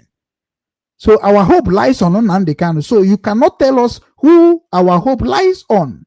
You can't tell me how I love Nnamdi Kanu and why I love Nnamdi Kanu and the reason I love Nnamdi Kanu and the reason I support Nnamdi Kanu. No. You have to understand that everybody is individual. Everybody in this struggle is individual. It is individual collective. That is what they call a movement. Lolo Neka is educating all of you as a qualified leader that understand what organization is all about. The tunu chani neka nefisi baka again. Ihe na-make it an attack DOS. Nnamdi Kanu agaha like him. And open Nnamdi Kanu say maybe attack. Remember what happened in Uchemefo regime. Imanu unu chani na echefuka. Mana unchete mu biye na agbakasi unu isi. Mgbe Uchemefo mere mistake o mere. A lot of people hapụrụ struggle ha kwesịrị na-achụ, hapụrụ ihe ha kwesịrị energy ha kwesịrị na-eji na-achọ ndị ilo, energy ha kwesịrị na-eji na-fight ndị Yoruba, energy ha kwesịrị na-eji na-fight ndị Hausa Fulani, energy ha kwesịrị na-fight ndị ilo anyị, ha were eji na-fight Uchemefo. Ebe a ka na that na this is not the struggle we all fight for. Gị nwana nwoke bụ Chukwubuike Mokparaeze, because na Nnamdi Kanu si that na onye akịta na ọ gaghị adịzi otu a, gị nwee pụtazie wee sizie na otu a Nnamdi Kanu kwuru maọbụ ihe ọma maọbụ ihe ọjọọ ị ga-asọpọt riri ya. Ị bụghị a Biafran. You are not a Biafran thinking like this.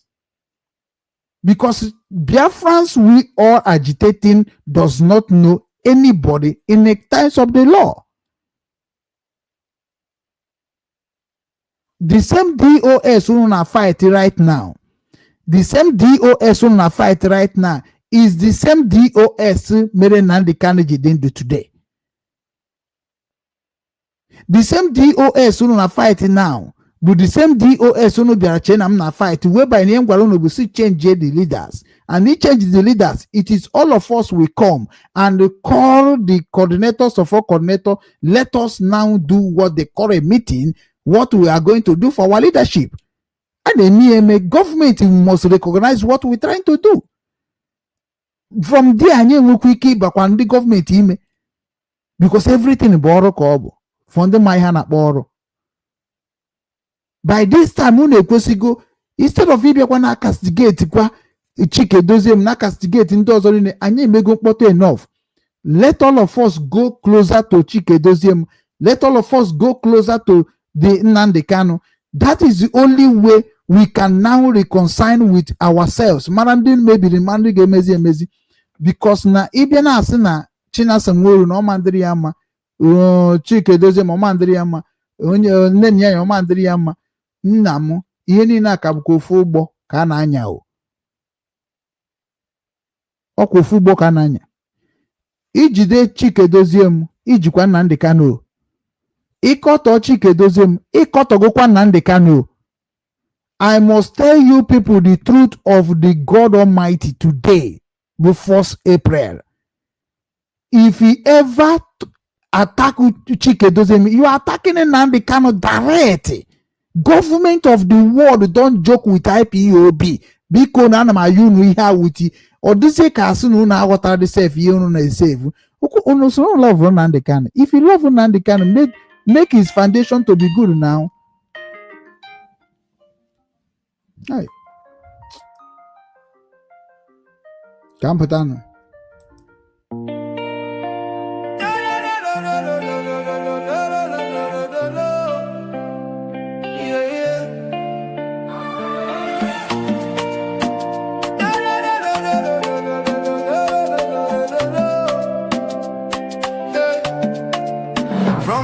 sheets of amber across the deep blue sea. A message for the children, for you and for me. Obinwannem is calling. Can you hear the sound? The roots of our fathers are being found. We know they forget where we come from. The strength of a lion, the beat of the drum. Ofu Obi, one heart. Obinwannem united we achieve. Ofu Obi, restoring the culture, that's what we believe. From the Ordinala to the Azusu we speak, lifting the fallen, helping the weak. Obi-Wannem worldwide, the movement is here. Umoibo global, raise your head high, raise your head high. Our Menala will never, ever die, ever die. It's more than a page, it's a spiritual home. No matter how far in this world you roam, we're bringing back the wisdom, the tradition, the grace, putting the smile back on the Igbo face.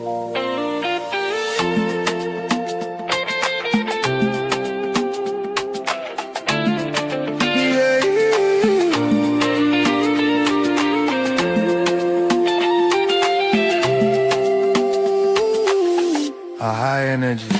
Please.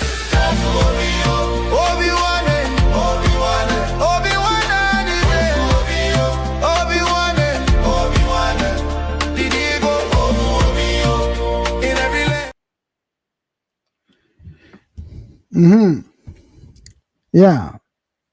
One wena m iwe. So ana m achịkọtazie unu ụmụnne m ndị na-akpọ m Erika. So like ife na-agwa biko ka m were nke obere akịta na wee chịkọta ife niile m kwuru ebe a taa. O biko ana m asị ndị Igbo niile biko nụ aga m etinye link WhatsApp ebe ị ga-enweta m ka anyị kpaa nkata ọfụma ka anyị ga-esi dozie ala Igbo. O enwere m ndị nọ n'ala Igbo wepụtara onwe ha ka ha ji ije a ọ ka akwadofa tinyere ife n'ime ka ha wee na-alụ ọrụ a ma ndị ga na-eje ịjụtara anyị ndị eze ajụjụ ma ndị ọzọ ma ndị igwe ndị a niile. So a ga-agba mbọ fụna na-enye ha ọrụ all part of ka anyị sinyeleba ya ọrụ ka ha na-arụ ọrụ ifuge. So I need them supporters, we need the investors ndị ga-abịa ka anyị invest n'ime ndụ ụmụnne anyị kịta na ha ka dị ndụ biko nụ onye ka nna ya. Nke a bụ nke mbụ. Nke abụọ ana m asị na anyị ga-eji Obinwannem Foundation wee bring ya ndị niile abụ ndị na-eme ihe agitation together ka anyị wee mara ebe ihe na-eme anyị si eme anyị. We need what they call ceasefire. Onye akọzina nwanne ya ọnụ, onye ọbụla mara onye ihe nwanne ya mere na-adọrọ ma mụ nwa o onye ọbụla bịa kwuo ka anyị yọọ mgbaghara, mana ama m na mgbaghara nke a ga-ayọ ama bụrụ nke eji gbuo mmadụ na egburu mmadụ. Ha yesasị na m ji mmadụ ụgwọ ọ na m gwara na m goro mmadụ ife ma akwụrụ ụgwọ, mana ihe ndị anyị na-emere m ya mana m nwa mana ọ bụrụ na asị ka ya gaba n'iru na aga m eso na ndị ga-aga iru because onwe onye m mejọrọ. Obinwannem rọnụrụ aka m ji accountability ya, eji m akaụntụ m ji were ọnụ Obinwannem. So ebe ego Obinwannem eje na ebe otu o si bata eji m ya anọnya gosi na mụnwa na ụmụ I can help ụmụ Igbo through the same system of Obinwannem. So ya bụrụ gịnị, ya bụrụ that na ndị niile abụcha ndị isi agitator anyị nidiri ka anyị na-eme ha invite na-ajụfa ajụjụ ka anyị magoro ebe obi ha nọ mara ihe anyị ga-emerefa dịka IPOB nke mụnwa so n'ime wee gbaa mbọ. Ana m evolonti ikwu onwe m si na ọ bụ na ndị IPOB Chike dozie m ige m ntị n'onu m ihe ọbụla unu chọọ ka m rụọ ọrụ unu na IPOB ka ezinụlọ anyị wee dịbakwa ka o kwesịrị na-adị. Aga m evolonti onwe m ka m wọkụkwara Biafra na ile anya na platfọm m ọ na-ebekwa ebe. So ọ bụrụ na unu so n'ụzọ eziokwu contact me so that na m ga-arụbakwara my indigenous people Biafra ọrụ maka na onye ka m ji create this platform nothing more. So unu chọọ ha na ka a na-enye information na be anyị ma information ka IPOB si aga n'iru the same thing na-eme m ga-emekwu again maka na ọnụ chụpụrụ m achụpụ so ọnụ nwa ga-achụbatakwa m. So na ọnwụrụ mgbe m ji wee volunteer onwe m out. Enwebeghị mbọsị nnọkọtasị na m abụrụzi IPOB member, enwebeghị mbọsị nnọkọtasị dat na mụnwa na ụmụ amara ife a na-eme na IPOB but na mụnwa na ụmụ na ebe na-enye nsogbu bụ ebe na-enye nsogbu na ife m ji eti mkpu ahụ na-eti mgbe akwụkwọ na afụ ka o si ada. So na unu nwa na unu mana mgbe m bidoro na-agwa unu maka ma ike nga aha ma ndị ọzọ niile unu che na mụ amara ife m na-ekwu mgbe m na-agwa unu o nwechara ọtụtụ ihe na-achọ imebi na IPOB na-ekwe unu aghọtara ya. So mana unu aghọtabeghị ana agaghị amala ike ka unu bịakwa na soshal midia werekwa the same redio eji wee mebikwa ọtụtụ ihe dị iche iche wee bịakwa mebikwa na Nnamdi Kanu. Mba, nke ha ma anabata. We need to reconcile with our leader. We need to reconcile with Uche Mefo. Ife nji agwa unu ihe ndị a niile bụ onwegoro ihe mere na unu ga-agwazi anyị nwa. Unu ga-agwazi anyị. It is time for us to know more than ihe anyị ga-eji protect our people, because our people the loss. And anyị nwa akpọpụtachara our people a niile ihe niile efu ju na social media. I like Chinasa Nworu ọbịa na Radio Biafra ọ na-akọ ndị mmadụ ọnụ. Chinasa Nworu akarịgo n'ịkọ mmadụ ọnụ. Ọ nọkọta ọsị nwa akpụda na Finland, ọ nọkọta ọsị gị 10,000 teeth. A peaceful officer. Kezi eji wee zụọ anyị na this struggle, because this is the reason why I'm against all of you. Chike Doziem, this lance Chinasa Nworu na-speak na Radio Biafra nke mbọsị a ka ọ bịakwara kwuo na-akpọ Metusela nwanne Metusela 7,000 teeth. A principal officer is against the rules of regulation of IPOB. Chike Doziem, we know you as a peaceful person, so and we know you as somebody who they respect law. There is a lot of things we need to amend. All those kind things so na-emekwa now, because no nweghị ihe mere ihe o ji wee bụrụ ihe ọ bụ. Mụ nwa na ụmụ gbara mbọ na IPA bụ na-ajụọdụ esem na-ajụọdụ nwaanyị nji wee pụọ, because ọ ihe akọrọ na-akọ. Kedu ebe ihe mere na IPOB nji wee wepụ m na platform of media? The same media unu wepụrụ m kịta ka m jikwa just stand there on my own way. Media ma onweghị onye ọbụla na ya na-arụ ọrụ na media ma onye na-arụ n'ọrụ ga-akarị Obinwanne Igbo TV, Obinwanne Igbo News, Obinwanne Media. Enweghị. Na me sponsor myself. Na me make all those people that sponsor Obinwanne, na me make them to sponsor Obinwanne, or to show that na Obinwanne nwere home when Biafra struggle. Upon attack, upon blackmailing, upon store unu na agbamu, ma still Obinwanne ka nọkwa na-ekwukwu okwu bịa na ka emekọta. Ọpana ihe unu na-asị n'isi m, which no nwoke onye amụrụ ka esi amụ mmadụ nwere ike irigote n'any platform a bom ebubo any single thing, because na nwa Chineke abụrụgo nwa Chineke, onye oziọma ka mbụ. Abịara m ụwa ka ndozi ụwa, abịara m ka mmebie ya emebie. So Chike Doziem, biko ana m ayọ gị, ana m evolunteer ikwu onwe m ka m bụrụkwa information giver of IPOB na oje ekwekwu n'omume, maka na mụ nwa bụ onye omenala Igbo na ọdịnala Igbo bịa. Ọ bụ na m ga-anọchitere ndị omenala na IPOB, unu eme ka m bata bịazie kpokọrọ ndị omenala kụziere ha ife a ga-eme, maka na agrikọlchọ unu na-ekwu okwu ka m kwubere. The same ndụ ka m na-ekwu okwu ka unu kwubere na social media na radio na so ifure na datin unu na-asị m ji emebe ọkwụnụfụ na megide gị orute this level. Ọkwụnụfụ dat na nwere ebe m mejọrọ IPOB nke nsogbu wee kwado dịka ọfọmọsi wee kwuo. This is the time we need to reconcile and make a new change. Adam ready. Ọ ife na-eme ka mma anyị ya. Adam ready. Onye ọbụla ma Chike Doziem were this thing wejerie. We need to reconcile and reset our struggle. Enwere language eji eme Radio Biafra, eji ekwu okwu na Radio Biafra. Enwere language eji ekwu okwu na ọ bụ na anọ na IPOB family meeting. Enwere language a na-eyuzu na media. Enwere structure a na-eyuzu na media. Ọfọma mere ife a completed almost 5 to 6 years. This thing I can be n'isi. Radio Biafra can nwere much followers. Everything can be intact. Ọ bụrụ na unu chọrọ ka ala Igbo dị mma ka Biafra bịa, contact anụmụ Chike Doziem, contact anụmụ. Let me push this media to next level, maka na egosigo m na ihe menwuru na Obinwanne Radio, Obinwanne TV. Egosigo m na m chọrọ contribute na restoration of Biafra in a way, in a genuine way, in a way that everybody ga-abụkwa ndị nke ga na-enwe anwụrị na lansa anyị.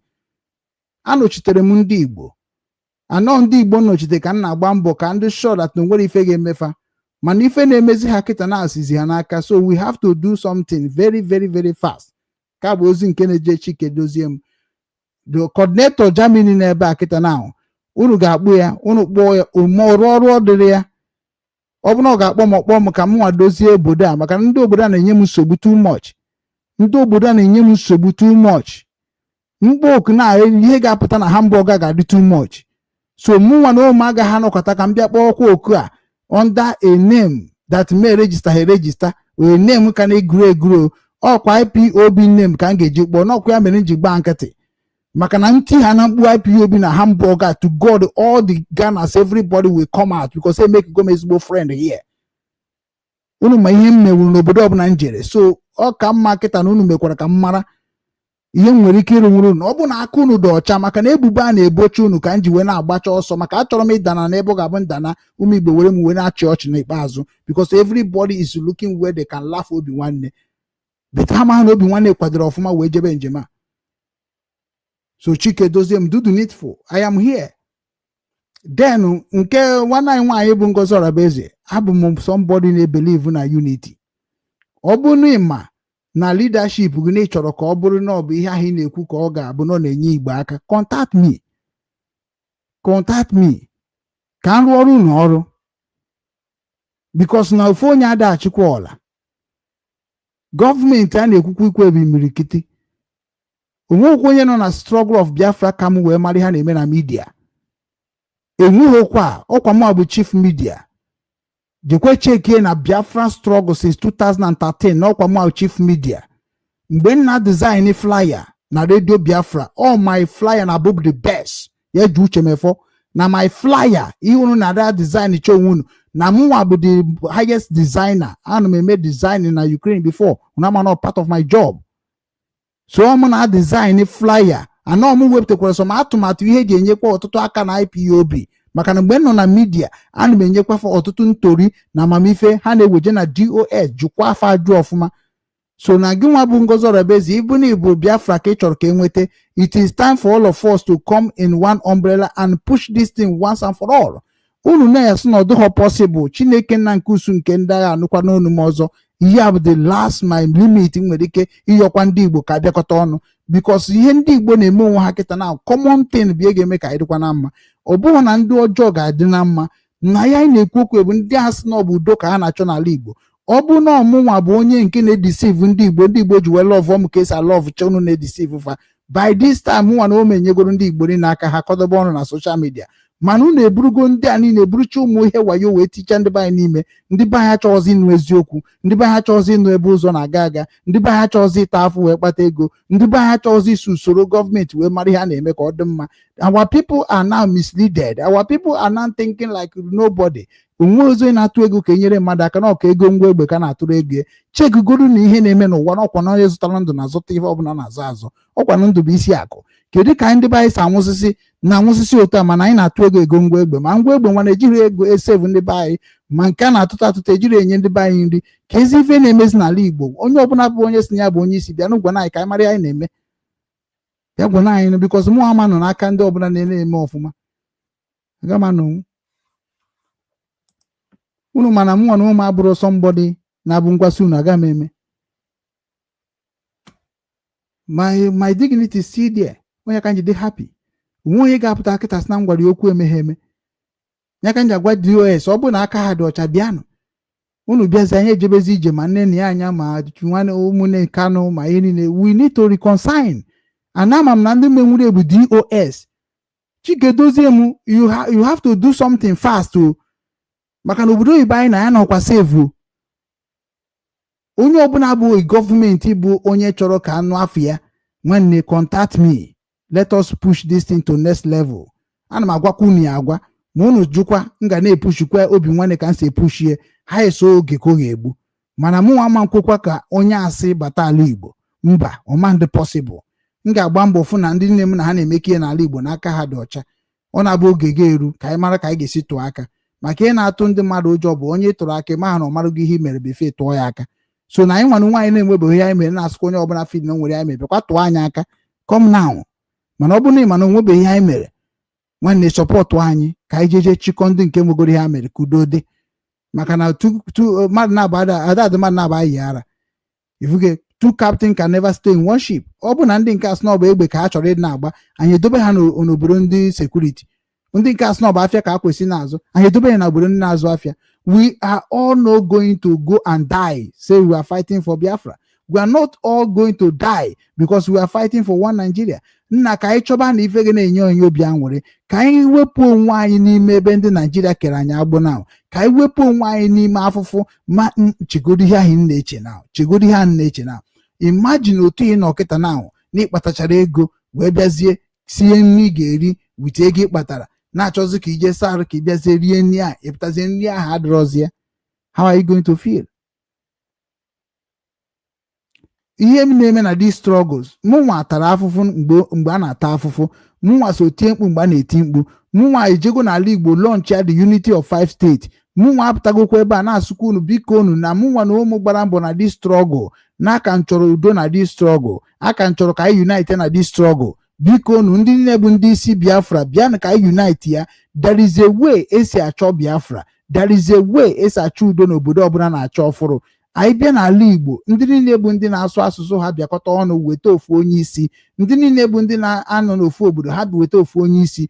We need to restructure this thing ka ọ dị ka o kwesịrị isi wee dị ka o zuo onye ọbụla na ọrụ ka a bịara ịrụ na Biafra na ọ bụrụkwa na ọchịchị ka a bịara eche.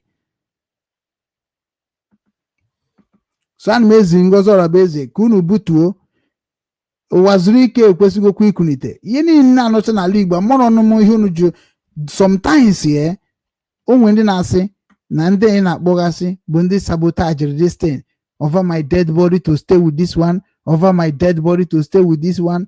Nwanne ị na-abụkwa onwe gị ọnụ o, ị na-abụ onwe gị ọnụ. Ị ma na Nnamdi Kanu nwere one day akpọ emere interview ebe a ka nọ wee ghọta onye Nnamdi Kanu bụ. Ewesị ya kedu onye ụwa zuru ike bụ to you? Ajụrụ ya ajụjụ a. Also, no, Wazirike is like his father in the struggle. And from him, without him, he will not be motivated in this level he is. No matter whatever that transpired, he remained number one on the struggle. He must move before I move. Yeah, Nnamdi Kanu, but today, some people will be still talking against Wazirike.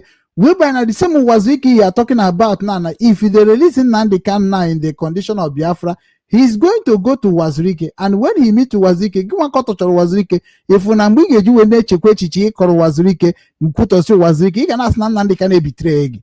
Oh, to that betray Sabiao. Because he jena ko Wazirike on without Iroho with Wazirike, he saw Wazirike will make masop. Manina call coach carries in the masop. I know even that in the kuno coach and nimo woon. Otu akita na Ifeanyi Ejiofor no kita. Ụfọdụ na-akụ ọnụ mana o nwere na support before. The ọnụ kọrọ Ifeanyi Ejiofor abroad ọnụ ọma ọ bụ as a lawyer oge emụta ọ ga-aghọta na ihe m na-ewu iwe bụ because na anyị ama m na ojije ji Nnamdi Kanu na-ejide gị Igbo niile. I know that one.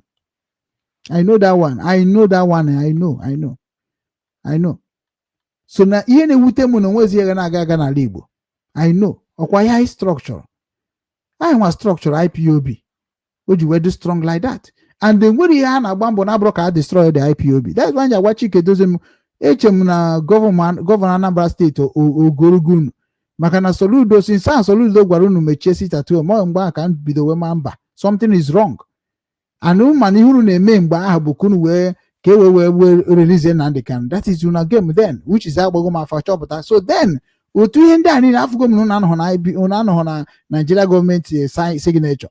Then wesibazi ka mazi ihe unu nwere ike ime wee werekwazi aka ochie anyị ji wee bụrụkwa IPOB wee move till today nweghị nnaf. Ịmakwa ihe ọ bụ by this time how many years now onwebe ihe IPOB na-eme even in Hamburg, even in Germany. The whole IPOB in Germany no they do anything. Ima no bụ bad leadership diva. Kedu ihe Nnamdi Kanu ji wee more da ka remove coordinator of Germany? Because ọ na-arụ ọrụ kwesịrị na-arụ. Anonya bụ ihe na-eso okwu na this indigenous people of Biafra struggle. Maka na unu na-ewere onye duru unu loyal. Na-asọ onye ọzọ bịa rụọ ọrụ onye ahụ dị loyal, duru unu loyal. Mụ mana onwe m na ebe a kịta na mbịa ịrụ ọrụ coordinator. M ga-arụ ọrụ ka coordinator. Mana ọ bụrụ na my assistant coordinator na-arụ ọrụ more than me, ndị mmadụ ga-ama ya karịa mụnwa. And ndị mmadụ mara ya karịa mụnwa. All the easy as ABCD for them to use that person to bring me down. So Collins ekwesịghị motivate IPOB in Germany. O eziokwu unu emepechego some office but na unu afọ ka ọ dị. Ana anụkwa m mgbe a na-eme okwu ikpeazụ unu kwuru na Radio Biafra afọ m mgbe unu na-ekwu maka Collins no oya apology.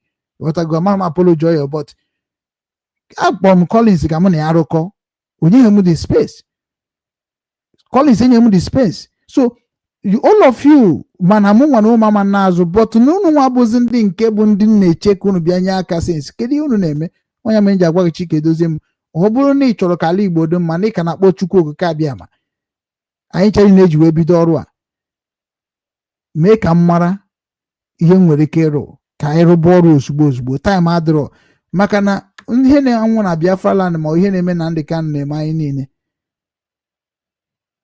ya ka sị ka m kwuo ndewo na ụmụnne m onye ọbụla ekwujoro n'oge gara aga amasị unu gbaghara no I'm a new changing person now onye ka m ji yere unu suit ka unu hapụ isi na ka maka asị onye yi suit a na-aba mba ya ka m ji na oze na suit ka mgbagoro na nne onwe m mana ma dị gentle yotago ọkwa ya ka m ji camouflage onwe m package onwe m na suit a ifukwa ọkụfu na makọrọ ọnụ taa ọ tọkwara m ụtọ so nya abụrụ gịnị nya abụrụ dat na biko nụ sọpọtụ ọnụ m ka anyị jee njem a ka anyị jee njem a ndị be anyị nwere ndị chọrọ ka enyere fa aka n'ụzọ dị iche iche ịghọtago ọ bụrụ na ị na-alụ ọrụ ọ bụgoro $100 ọ bụ $200 ị na-atụnye ka ị wee fụkwa ka enyemaka gị si na-eje na vileji gị ịghọtago onye ọbụla pụtanụ ka anyị dozie obodo anyị ma ga-edozi obodo na ọ bụrụ obodo ga-edozi anyị so biko nụ onye m kwujere n'oge gara aga gbagharanụ mụnwa na adịghọkwa save na Germany amakwa m na ịdị save ebe ị nọ adọkwa m save na Germany o so biko nụ achọrọ m ịnata ala Igbo ala Igbo m chọrọ ịnatakwanụ achọkwara m ka ọ bụ na udo adịgo ka anyị nata bịa dozie obodo anyị onu biko nụ onye ọbụla nọ na soshal midia butuonu ada akọzi ọnụ na Obinwanne onye ọbụla butuonu ka m wee nabata nwuo ndị isi kalaka onu biko were na ụbọchị tata 1 April 2026 ụbọchị Nkwo Ikuku ndị echeta nne m wee nye ma na Okechukwu ugwu agbanwee na onu onye chọrọ ịjụ ajụ ya bịa jụọ m ajụjụ ihe ọbụla ị chọrọ ịjụ jụọ m mana ya bụ na ajụjụ ga-abịa na-ajụ m ọ na-apụ atọfụ iunite ụmụnne anyị bụ ndị nke kwere ka iunite afa maka ọ bụrụ mmadụ niile ga-achọ ka iunite afa so ka anyị mekigodo move unu sị m kunigo m unu sị m bịa teke mantụ etekugukwa mantụ so biko nụ onye nwe ajụjụ ọgana jụọ m ga na-abịakwa everyday after ka m rụchara ọrụ mgbata ha n'ozugbo were m 1 hour 2 hours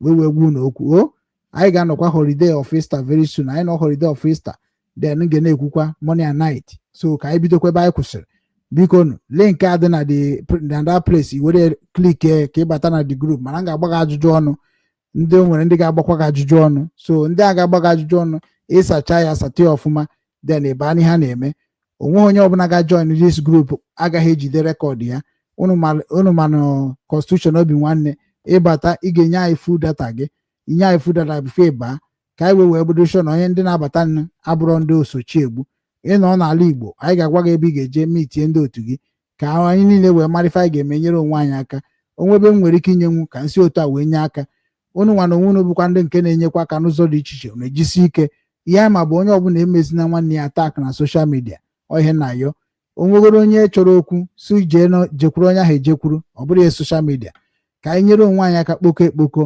Yoruba na-akwa aka ọnụ Hausa na-akwa aka ọnụ ọkwa anyị nwa sọnsọ anyị nwa ndewonu ya gazie Chukwu gozie onye ọbụla gere m ntị n'ọnụ ihe ọbụla ka ị na-emebe ezigbo ihe ya gaziere gị nke ọnụ na-emebe ajọ ihe biko sepụ aka enwe n'ofe tupu ụwa aka mmadụ maka na udo ka anyị na-achọ Obinwanne Ofu Obi ndị Zenith Bank kwụọnụ nwanne anyị nwoke ụgwọ kachifonu. I am the managing director of Owix and Obix Nigerian Limited. For years, I have worked hard to secure a $64 million international contract. A deal that would have changed not just my life, but created opportunities for many Nigerians. The contract was signed and the funds secured by LC were sent through Zenith Bank, Nigerian PLC, after an agreement between my company and Zenith Bank as a paymaster for the guaranteed contract.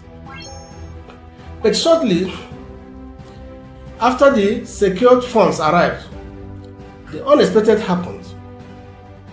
The bank began to make new financial demands that were never part of our original agreement.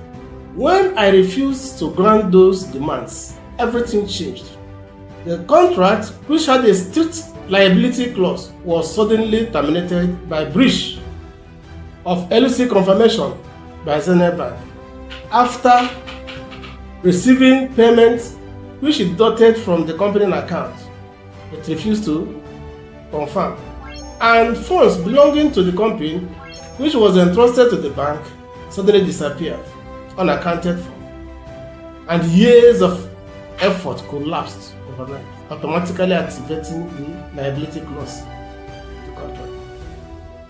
I have reached out privately for resolution. I have contacted lawyers, human rights advocates, and even the authorities, but no one has been willing to take this matter seriously. So I am speaking out today, not just for myself, but for every Nigerian who has ever been silenced by a systematic justice system, by powerful institutions, where all they wanted was fairness and justice. I don't seek pity. I seek accountability. I believe that the truth deserves to be heard. And I'll continue to speak up until justice is done. In a series of upcoming videos, I will present clear and undeniable evidence of what transpired.